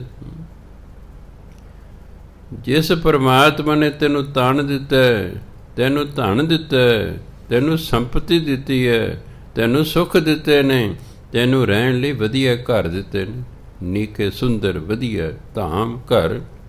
ਆਪਾਂ ਕਹਿੰਦੇ ਗੁਰਧਾਮ, ਗੁਰਦੁਆਰੇ ਨੂੰ ਆਪਾਂ ਕੀ ਕਹਿੰਦੇ ਹਾਂ? ਗੁਰਧਾਮ। ਉਹ ਘਰ ਜਿੱਥੇ ਗੁਰੂ ਮਹਾਰਾਜ ਰਹਿੰਦੇ ਹੋ, ਧਾਮ ਮੈਨੇ ਘਰ। ਕਹੋ ਨਾਨਕ ਸੁਨ ਰੇ ਮਨਾ, ਸਿਮਰਤ ਕਾਹੇ ਨ ਰਾਮ। ਉਹ ਰਾਮ, ਉਹ ਪਰਮਾਤਮਾ ਜਿਸ ਨੇ ਤੈਨੂੰ ਤਨ ਦਿੱਤਾ ਹੈ, ਤੈਨੂੰ ਧਨ ਦਿੱਤਾ ਹੈ, ਤੈਨੂੰ ਸੰਪਤੀ ਦਿੱਤੀ ਹੈ, ਤੈਨੂੰ ਸੁੱਖ ਦਿੱਤੇ ਨੇ, ਤੈਨੂੰ ਰਹਿਣ ਲਈ ਵਧੀਆ ਘਰ ਦਿੱਤੇ ਨੇ। ਕਹਿੰਦੇ ਹੇ ਮਨਾ ਸੁਣ, ਸਿਮਰਤ ਕਾਹੇ ਨ ਰਾਮ। ਤੂੰ ਰਾਮ ਦਾ ਸਿਮਰਨ ਕਿਉਂ ਨਹੀਂ ਕਰਦਾ? ਤੂੰ ਉਸ ਪਰਮਾਤਮਾ ਦਾ ਸਿਮਰਨ ਕਿਉਂ ਨਹੀਂ ਕਰਦਾ? ਸਾਨੂੰ ਸ਼ੁਕਰਗੁਜ਼ਾਰ ਹੋਣਾ ਚਾਹੀਦਾ। ਕੋਈ ਸਾਡਾ ਭਲਾ ਕਰਦਾ ਹੈ, ਸਾਡਾ ਫਰਜ਼ ਬਣਦਾ ਉਹਦਾ ਧੰਨਵਾਦ ਕਰਨਾ। ਅੰਗਰੇਜ਼ਾਂ ਦਾ ਤੁਸੀਂ ਰਤੀ ਵੀ ਭਲਾ ਕਰ ਦਿਓ, ਉਹਦੀ ਕਹਿਣਗੇ thank you sir, thank you madam, ਨਾਲ ਦੀ ਨਾਲ ਧੰਨਵਾਦ ਕਰ ਦੇਣ। ਅਗਰ ਉਹਨਾਂ ਤੋਂ ਕੋਈ ਗਲਤੀ ਹੋ ਗਈ, ਨਾਲ ਦੇ ਨਾਲ ਮਾਫੀ ਮਿਲੇ, ਸੌਰੀ ਸਰ, ਸੌਰੀ ਮੈਡਮ। ਬੜਾ ਅਫਸੋਸ ਹੈ ਮੈਨੂੰ। ਸਾਡਾ ਵੀ ਫਰਜ਼ ਬਣਦਾ ਕਿ ਅਸੀਂ ਪਰਮਾਤਮਾ ਧੰਨਵਾਦ ਕਰੀਏ, ਅਤੇ ਉਹਦਾ ਸਭ ਤੋਂ ਵਧੀਆ ਢੰਗ ਹੈ ਭਜਨ ਬੰਦਗੀ ਕਰਨਾ, ਉਹਦਾ ਸ਼ੁਕਰਾਨਾ ਕਰਨਾ, ਉਹਦਾ ਸਿਮਰਨ ਕਰਨਾ, ਉਹਦੀ ਬਾਣੀ ਪੜ੍ਹਨਾ। ਬਾਣੀ ਪੜ੍ਹਨਾ ਵੀ ਨਾਮ ਜਪਣਾ ਹੀ ਹੈ, ਸਿਮਰਨ ਕਰਨਾ ਵੀ ਨਾਮ ਜਪਣੀ, ਭਜਨ ਬੰਦਗੀ ਹੈ। ਇਹ ਭਜਨ ਬੰਦਗੀ ਹੈ। ਅੱਗੇ ਕਹਿੰਦੇ ਸਭ ਸੁਖ ਦਾਤਾ ਰਾਮ ਹੈ, ਦੂਸਰ ਨਾਹਿਨ ਕੋਏ। ਖਿਆਲ ਰੱਖਣਾ, ਕਈ ਪਾਠੀ ਨਾ ਹੈ ਨਾ ਕੋਏ ਪੜ੍ਹਦੇ ਨੇ, ਇਹਨੂੰ ਦੋ ਬਣਾ ਦੇ, ਨਾ ਹੈ ਨਾ ਅੱਡ ਕਰ ਦਿੰਦੇ ਨੇ। ਮੈਂ ਕਈ ਵਾਰੀ ਉਹਨਾਂ ਨੇ ਕਿਹਾ ਇੱਕੋ ਸ਼ਬਦ ਹੈ, ਦੋ ਨਹੀਂ ਹੈਗੇ। ਉਹ ਪੱਕ ਗਿਆ ਪਤਾ ਨਹੀਂ ਉਹਨਾਂ ਦੇ। ਜਦੋਂ ਫਿਰ ਭੋਗ ਪੈਂਦਾ ਪੜ੍ਹਦੇ ਨੇ, ਫਿਰ ਪੜ੍ਹਨਗੇ ਸਭ ਸੁਖ ਦਾਤਾ ਰਾਮ ਹੈ, ਦੂਸਰ ਨਾ ਹੈ ਨਾ ਕੋਏ। ਨਾ ਹਿਨ ਇੱਕੋ ਸ਼ਬਦ ਹੈ, ਨਹੀਂ। ਨਾ ਹਿਨ ਦਾ ਮਤਲਬ ਹੈ ਨਹੀਂ। ਸਭ ਸੁਖ ਦਾਤਾ ਰਾਮ ਹੈ, ਸਾਰੇ ਸੁੱਖਾਂ ਦਾ ਦਾਤਾ ਪਰਮਾਤਮਾ ਹੈ। ਦੂਸਰ ਨਾਹੇ ਕੋਏ, ਹੋਰ ਕੋਈ ਨਹੀਂ ਹੈ ਜਿਹੜਾ ਸਾਨੂੰ ਸਾਰੇ ਸੁੱਖ ਦੇ ਸਕੇ। ਰੱਬ ਤੋਂ ਬਿਨਾਂ ਹੋਰ ਕੋਈ ਨਹੀਂ ਹੈ, ਉਹੀ ਦਾਤਾ ਹੈ। ਤਾਂ ਇਹ ਗੁਰਬਾਣੀ ਦੱਦਾ ਦਾਤਾ ਏਕ ਹੈ, ਇੱਕੋ ਹੀ ਦਾਤਾ ਹੈ। ਦੱਦਾ ਦਾਤਾ ਏਕ ਹੈ, ਸਭ ਕੋ ਦੇਵਨਹਾਰ, ਦੇਂਦੇ ਤੋਟ ਨਾ ਆਵੀ, ਅਗਣਤ ਭਰੇ ਭੰਡਾਰ। ਉਹਦੇ ਭੰਡਾਰ ਅਣਗਿਣਤ ਨੇ, ਜਿਹੜੇ ਸਦਾ ਭਰੇ ਰਹਿੰਦੇ ਨੇ, ਉਸ 'ਚ ਕਮੀ ਆਉਂਦੀ ਹੀ ਨਹੀਂ ਹੈ। ਉਹ ਦਾਤਾ ਹੈ। ਅਸਲ ਦਾਤਾ ਸਿਰਫ ਤੇ ਸਿਰਫ ਪਰਮਾਤਮਾ ਹੈ, ਬਾਕੀ ਦੇ ਸਾਰੇ ਮੰਗਤੇ ਨੇ। ਜਾਂ ਗੁਰੂ ਦਾਤਾ ਹੁੰਦਾ, ਕਿਉਂ? ਗੁਰ ਪਰਮੇਸ਼ਰ ਇੱਕ ਹੋ ਜਾਣ, ਕਿਉਂਕਿ ਗੁਰੂ ਅਤੇ ਪਰਮਾਤਮਾ 'ਚ ਕੋਈ ਫਰਕ ਨਹੀਂ ਹੁੰਦਾ। ਜਿਵੇਂ ਦਸਮ ਪਾਤਸ਼ਾਹ ਕਹਿੰਦੇ ਪਰਮਾਤਮਾ ਵਿੱਚ, ਮੇਰੇ ਵਿੱਚ ਹੇ ਖਾਲਸਾ, ਅਤੇ ਤੇਰੇ ਵਿੱਚ ਕੋਈ ਫਰਕ ਨਹੀਂ। ਕਹਿੰਦੇ ਪਰਮਾਤਮਾ ਵਿੱਚ, ਮੇਰੇ ਵਿੱਚ ਅਤੇ ਖਾਲਸੇ ਵਿੱਚ ਕੋਈ ਫਰਕ ਨਹੀਂ, ਕੋਈ ਫਰਕ ਨਹੀਂ ਕਹਿੰਦੇ। ਇਸ ਲਈ ਸੰਤ ਮਹਾਤਮਾ ਜਿਹੜੇ ਨੇ ਉਹ ਵੀ ਦਾਤੇ ਹੁੰਦੇ ਨੇ। ਦੁਨੀਆ ਜਾਂਦੀ ਨਾ ਸਾਧੂਆਂ ਕੋਲ, ਬਾਬਾ ਜੀ ਆਹ ਕੰਮ ਕਰ ਦਿਓ ਜੀ ਸਾਡਾ, ਬਾਬਾ ਜੀ ਆਹ ਨਹੀਂ ਹੁੰਦਾ ਜੀ, ਉਹ ਬਾਬਾ ਜੀ ਬੱਚਾ ਹੋ ਜਾਏ ਜੀ, ਉਹ ਬਾਬਾ ਜੀ ਆਹ ਹੋ ਜਾਏ ਜੀ, ਬਾਬਾ ਜੀ ਮੈਂ ਕੈਨੇਡਾ ਚਲੇ ਜਾਵਾਂ, ਬਾਬਾ ਜੀ ਮੇਰਾ ਵਿਆਹ ਹੋ ਜਾਏ ਜੀ, ਬਾਬਾ ਜੀ ਮੇਰੇ ਪੁੱਤਰ ਹੋ ਜਾਏ ਜੀ। ਜਾਂਦੇ ਦਾਤ ਲੈਣ ਹੀ ਜਾਂਦੇ ਨੇ, ਉਹ ਦਾਤੇ ਹੁੰਦੇ ਨੇ। ਕਿਉਂਕਿ ਸੰਤ, ਗੁਰੂ, ਪਰਮਾਤਮਾ ਕੋਈ ਫਰਕ ਨਹੀਂ ਹੁੰਦਾ, ਇਹ ਦਾਤੇ ਹੁੰਦੇ ਨੇ। ਇਸ ਲਈ ਕਹਿੰਦੇ ਸਭ ਸੁਖ ਦਾਤਾ ਰਾਮ ਹੈ। ਸਾਰੇ ਸੁੱਖਾਂ ਦਾ ਦਾਤਾ ਪਰਮਾਤਮਾ ਹੈ, ਦੂਸਰ ਨਾਹਿਨ ਕੋਇ। ਹੋਰ ਕੋਈ ਸਾਰੇ ਸੁੱਖਾਂ ਦਾ ਦਾਤਾ ਨਹੀਂ ਹੈ, ਹੋਰ ਕੋਈ ਸਾਰੇ ਸੁੱਖਾਂ ਦਾ ਦਾਤਾ ਨਹੀਂ। ਕਹੋ ਨਾਨਕ ਸੁਨ ਰੇ ਮਨਾ, ਤਿਹ ਸਿਮਰਤ ਗਤ ਹੋਏ। ਤਿਹ ਮੈਨੇ ਉਸ ਪਰਮਾਤਮਾ ਦੇ, ਹੈ ਮਨਾ ਸੁਣ, ਤਿਹ ਸਿਮਰਤ ਗਤ ਹੋਏ। ਉਹਦਾ ਸਿਮਰਨ ਕਰਕੇ ਤੈਨੂੰ ਮੁਕਤੀ ਮਿਲੇਗੀ। ਗਤ, ਗਤੀ, ਮੁਕਤੀ, ਤੂੰ ਮੁਕਤ ਹੋ ਜਾਏਗਾ। ਦੋ ਪ੍ਰਕਾਰ, ਇੱਕ ਗਤੀ ਹੁੰਦੀ, ਮੁਕਤੀ ਦੋ ਪ੍ਰਕਾਰ ਦੀ ਹੁੰਦੀ ਹੈ।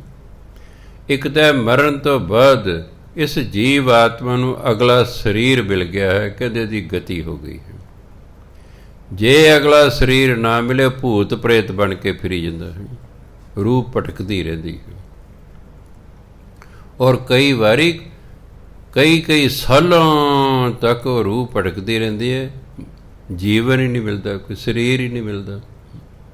ਐਸਾ ਕੋਈ ਪਾਪ ਕਰਮ ਕੀਤਾ ਹੁੰਦਾ ਹੈ, ਰੂਹ ਭਟਕਦੀ ਰਹਿੰਦੀ ਹੈ। ਅਤੇ ਭਟਕਦਾ ਹੋਇਆ ਬੰਦਾ ਹਮੇਸ਼ਾ ਦੂਜਿਆਂ ਨੂੰ ਤੰਗ ਕਰਦਾ। ਯਾਦ ਰੱਖਿਓ, ਰੂਹ ਭਟਕਦੀ ਰਹਿੰਦੀ ਹੈ, ਉਹ ਤੰਗ ਹੈ, ਅਤੇ ਉਹ ਗੁੱਸੇ 'ਚ ਆਈ ਹੋਈ ਆਪਣਿਆਂ ਨੂੰ ਹੀ ਫਿਰ ਤੰਗ ਕਦੇ ਕਦੇ ਕਿਸੇ ਨੂੰ ਚੰਬੜਦੀ ਹੈ, ਕਦੇ ਕਿਸੇ ਨੂੰ ਚੰਬੜਦੀ ਹੈ। ਇਹ ਰੂਹਾਂ ਕਦੋਂ ਤੰਗ ਹੈ? ਜੇ ਤੁਸੀਂ ਸੌਣ ਲੱਗਦੇ ਹੋ, ਜਾਗਦਿਆਂ ਨਹੀਂ ਕਰਦੀਆਂ। ਸੌਣ ਲੱਗਦੇ ਤੁਹਾਨੂੰ ਡਿਸਟਰਬ ਕਰਦੀ, ਤੁਹਾਡੇ 'ਤੇ ਭਾਰ ਪਾਤਾ, ਤੁਹਾਡਾ ਗਲ ਘੁੱਟਤਾ, ਤੁਹਾਡੀ ਛਾਤੀ 'ਤੇ ਭਾਰ ਪਾਤਾ, ਤੁਸੀਂ ਡਰ ਗਏ, ਡਿਸਟਰਬ ਹੋ ਗਏ, ਰਾਤ ਨੂੰ ਨੀਂਦ ਨਹੀਂ ਆਉਣੀ, ਬਸ ਉਹਨਾਂ 'ਤੇ ਡਿਸਟਰਬ ਕਰਨਾ ਤੁਹਾਨੂੰ। ਤਾਂ ਹੀ ਫਿਰ ਮਗਰੋਂ ਪਾਠ ਕਰਾਉਂਦੇ ਨੇ, ਉਹ ਜੀ ਸਾਡਾ ਬਾਪੂ ਜਾਂ ਸਾਡਾ ਫਲਾਣਾ ਜੀ ਮੈਨੂੰ ਦਿਸਦਾ ਜੀ,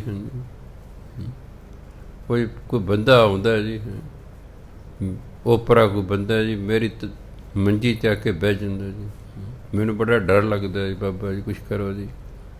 ਉਹਦੀ ਗਤੀ ਨਹੀਂ ਹੋਈ ਹੁੰਦੀ, ਫਿਰ ਪਾਠ ਦੇਣੇ ਪੈਂਦੇ ਨੇ। ਜੇ ਤਾਂ ਉਹਨਾਂ ਦਾ ਆਪਣੇ ਕੋਈ ਨਜ਼ਦੀਕੀ ਹੈ, ਫਿਰ ਉਹ ਕਹਿੰਦੇ ਭਾਈ ਅਖੰਡ ਪਾਠ ਕਰੋ, ਸਹਿਜ ਪਾਠ ਕਰੋ, ਵੀ ਇਹਦੀ ਗਤੀ ਹੋ ਜਾਏ। ਜਦੋਂ ਭੋਗ ਪੈ ਜਾਏਗਾ ਫਿਰ ਮੇਰੇ ਕੋਲ ਆਇਓ, ਫਿਰ ਮੈਂ ਦੇਖਾਂਗਾ ਗਤੀ ਹੋ ਗਈ ਕਿ ਨਹੀਂ ਹੋ ਗਈ। ਕਈਆਂ ਨੇ ਬੜੇ ਜ਼ਿਆਦਾ ਪਾਪ ਕੀਤੇ ਹੁੰਦੇ ਨੇ, ਇੱਕ ਅੱਧੇ ਪਾਠ ਨਾਲ ਗਤੀ ਹੋਈ ਨਹੀਂ ਹੁੰਦੀ, ਇੱਕ ਅੱਧੇ ਪਾਠ ਨਾਲ ਗਤੀ ਨਹੀਂ ਹੁੰਦੀ, ਫਿਰ ਕਰਾਉਣਾ ਪੈਂਦਾ ਪਾਠ, ਫਿਰ ਵੀ ਗਤੀ ਨਹੀਂ ਹੁੰਦੀ, ਫਿਰ ਕਰਾਉਣਾ ਪੈਂਦਾ। ਜਦੋਂ ਗਤੀ ਹੋਏਗੀ ਤਾਂ ਜਾ ਕੇ ਉਹਨੂੰ ਅਗਲਾ ਜੀਵਨ ਮਿਲੇਗਾ ਅਤੇ ਬਗਰਲਿਆਂ ਦਾ ਖੜਾ ਛੁੱਟੇਗਾ। ਕਹਿੰਦੇ ਇਸ ਲਈ ਸਿਮਰਨ ਕਰ ਲੈ, ਤੇਰੀ ਗਤੀ ਹੋ ਜਾਏਗੀ, ਨਹੀਂ ਤੇਰੀ ਰੂਹ ਭਟਕਦੀ ਰਹੇਗੀ। ਗਤੀ ਤੱਕ ਕਿਤੇ ਤੂੰ ਮੁਕਤੀ ਹੋ ਜਾਏਗਾ, ਤੂੰ ਜੰਮਨ ਮਰਨ ਤੋਂ ਰਹਿਤ ਹੋ ਜਾਏਗਾ। ਕਹਿੰਦੇ ਪਰਮਾਤਮਾ ਸੁੱਖਾਂ ਦਾ ਦਾਤਾ ਹੈ, ਹੋਰ ਕੋਈ ਸੁੱਖਾਂ ਦਾ ਦਾਤਾ ਨਹੀਂ ਉਸ ਤੋਂ ਬਿਨਾਂ। ਇਸ ਲਈ ਹੈ ਮਨਾ ਸੁਣ, ਤਿਹ ਸਿਮਰਤ ਗਤ ਹੋਏ। ਉਸ ਪਰਮਾਤਮਾ ਸਿਮਰਨ ਕਰਕੇ ਤੇਰੀ ਗਤੀ ਹੋ ਜਾਏਗੀ, ਤੂੰ ਮੁਕਤ ਹੋ ਜਾਏਗਾ। ਅੱਗੇ ਕਹਿੰਦੇ ਜਿਹ ਸਿਮਰਤ ਗਤ ਪਾਈਐ, ਤਿਹ ਪਾਜਰੇ ਤੈਂ ਮੀਤ। ਇਹਨੂੰ ਤੈਂ ਪੜ੍ਹਨਾ, ਤੱਤੇ ਨੂੰ ਦਿਲਾਵਾਂ ਬਿੰਦੀ, ਤੈਂ ਮੈਨੇ ਤੂੰ। ਤੈ ਹੁੰਦਾ ਅਤੇ, ਤੈ ਦਾ ਮਤਲਬ ਹੁੰਦਾ ਅਤੇ, ਤੈਂ ਦਾ ਮਤਲਬ ਹੁੰਦਾ ਤੂੰ ਜਾਂ ਤੁਸੀਂ। ਜਿਹ ਸਿਮਰਤ ਗਤ ਪਾਈਐ, ਤਿਹ ਪਾਜਰੇ ਤੈਂ ਮੀਤ। ਕਹੋ ਨਾਨਕ ਸੁਨ ਰੇ ਮਨਾ, ਔਦ ਘਟਤ ਹੈ ਨੀਤ। ਜਿਹ ਸਿਮਰਤ ਗਤ ਪਾਈਏ, ਜਿਸ ਦਾ ਸਿਮਰਨ ਕਰਨ ਨਾਲ ਗਤੀ ਹੁੰਦੀ ਹੈ, ਮੁਕਤੀ ਹੁੰਦੀ ਹੈ। ਤਿਹ ਪਾਜਰੇ ਤੈਂ ਮੀਤ, ਹੇ ਮਿੱਤਰਾ ਤੂੰ ਉਸ ਦਾ ਭਜਨ ਕਰ। ਤਿਹ ਪਾਜ, ਉਹਦਾ ਭਜਨ ਕਰ। ਤੈਂ ਮੀਤ, ਹੇ ਮਿੱਤਰਾ ਤੂੰ ਉਸ ਪਰਮਾਤਮਾ ਦਾ ਭਜਨ ਕਰ, ਜਿਹਦਾ ਸਿਮਰਨ ਕਰਨ ਨਾਲ ਗਤੀ ਹੁੰਦੀ ਹੈ।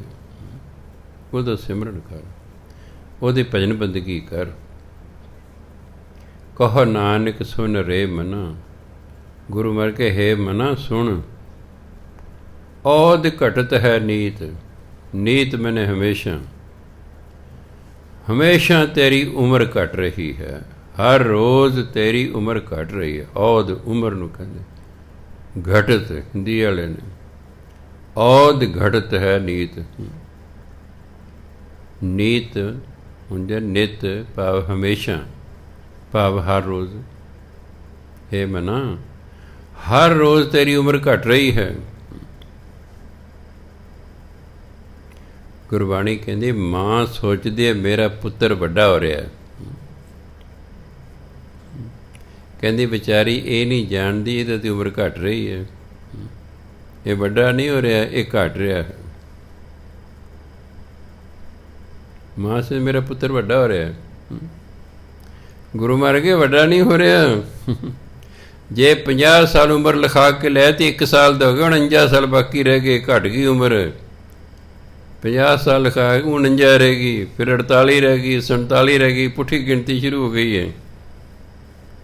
ਕਦੇ ਰਾਕਟ ਉੱਡਦੇ ਵੇਖੇ ਨੇ, ਮਿਜ਼ਾਈਲਾਂ ਉਡਾਉਂਦੇ ਨੇ, ਉਹ ਪੁੱਠੀ ਗਿਣਤੀ ਸ਼ੁਰੂ ਹੋ ਜਾਂਦੀ। 100, 99, 98, 97, 96, 95, 94। ਅਗਰ ਰਾਤ ਨੂੰ ਨੀਂਦ ਨਾ ਆਵੇ, ਪੁੱਠੀ ਗਿਣਤੀ ਸ਼ੁਰੂ ਕਰ ਦਿਓ। 100, 99, 98, 97, 96, 95, 94, 93, 92, 91, 90, 0, 1 'ਤੇ ਆ ਜਾਓ। ਬਸ 2-3 ਵਾਰੀ ਇਸ ਤਰ੍ਹਾਂ ਕਹੋਗੇ, ਸੌਂ ਜਾਓਗੇ। ਕਈ ਮਿਸਾਲ ਜੀ ਨੀਂਦ ਨਹੀਂ ਆਉਂਦੀ, ਪੁੱਠੀ ਗਿਣਤੀ ਸ਼ੁਰੂ ਕਰ ਦਿਓ। 3 ਜਾਂ 4 ਵਾਰੀ ਵੱਧ ਤੋਂ ਵੱਧ 100 ਤੋਂ ਲੈ ਕੇ 1 ਤੱਕ ਬੋਲੋਗੇ, ਤੁਹਾਨੂੰ ਨੀਂਦ ਆ ਜਾਏਗੀ। ਇਹ ਪੁੱਠੀ, ਇਹਨੂੰ ਕਹਿੰਦੇ ਪੁੱਠੀ ਗਿਣਤੀ। ਇਹ ਤਜਰਬੇ ਕੀਤੇ ਹੋਏ ਨੇ ਬਹੁਤ ਸਾਰੇ। ਨੀਂਦ ਨਹੀਂ ਆਉਂਦੀ, ਕਿਤੇ ਗੋਲੀਆਂ ਖਾਣੀਆਂ ਪੈਂਦੀਆਂ ਨੇ। ਪੁੱਠੀ ਗਿਣਤੀ ਸ਼ੁਰੂ ਕਰ ਦਿਓ। ਨਹੀਂ ਤਾਂ ਭਜਨ ਬੰਦਗੀ ਸ਼ੁਰੂ ਕਰ ਦਿਓ ਤਾਂ ਵੱਡੇ ਵੱਡੇ ਨੀਂਦ ਆ ਜਾਂਦੀ। ਉਹ ਤਾਂ ਮੇਰੇ ਵਰਗਿਆਂ ਨੂੰ ਆ ਜਾਂਦੀ ਹੈ, ਤੁਸੀਂ ਕਿਤੇ ਵਿਚਾਰੇ ਹੋ। ਨਾ ਨੀਂਦ ਆਉਂਦੀ ਹੋਵੇ, ਬਸ ਵਾਹਿਗੁਰੂ ਵਾਹਿਗੁਰੂ ਕਰਨਾ ਸ਼ੁਰੂ ਕਰ ਦਿਓ, ਉਹਦੀ ਪਤਾ ਲੱਗੇ ਸੌਂ ਜਾਣਾ ਤੁਸੀਂ। ਜਿਵੇਂ ਬੱਚਾ ਸ਼ਰਾਰਤ ਕਰਦਾ, ਉਹਨੂੰ ਕਹੇ ਚਲੋ ਇਹ ਹਿਸਾਬ ਦੇ ਸਵਾਲ ਕੱਢ, ਨਾ ਉਹਨੂੰ ਹਿਸਾਬ ਆਵੇ, ਉਹਨੇ ਸੌਂ ਜਾਣਾ ਚੁੱਪ ਕਰਕੇ, ਤੁਹਾਡਾ ਖਹਿੜਾ ਛੁੱਟਿਆ। ਇਸ ਲਈ ਗੁਰੂ ਮਹਾਰਾਜ ਕਹਿੰਦੇ ਤੇਰੀ ਉਮਰ ਘਟ ਰਹੀ ਹੈ, ਇਸ ਲਈ ਅਜੇ ਵੇਲਾ ਹੈ, ਤੂੰ ਨਾਮ ਜਪ ਲੈ, ਤੂੰ ਮੁਕਤ ਹੋ ਜਾਵੇਗਾ। ਸਤਿਕਾਰਯੋਗ ਸਾਧ ਸੰਗਤ ਸਮਾਂ ਹੋ ਗਿਆ। ਵਾਹਿਗੁਰੂ ਜੀ ਕਾ ਖਾਲਸਾ, ਵਾਹਿਗੁਰੂ ਜੀ ਕੀ ਫਤਿਹ।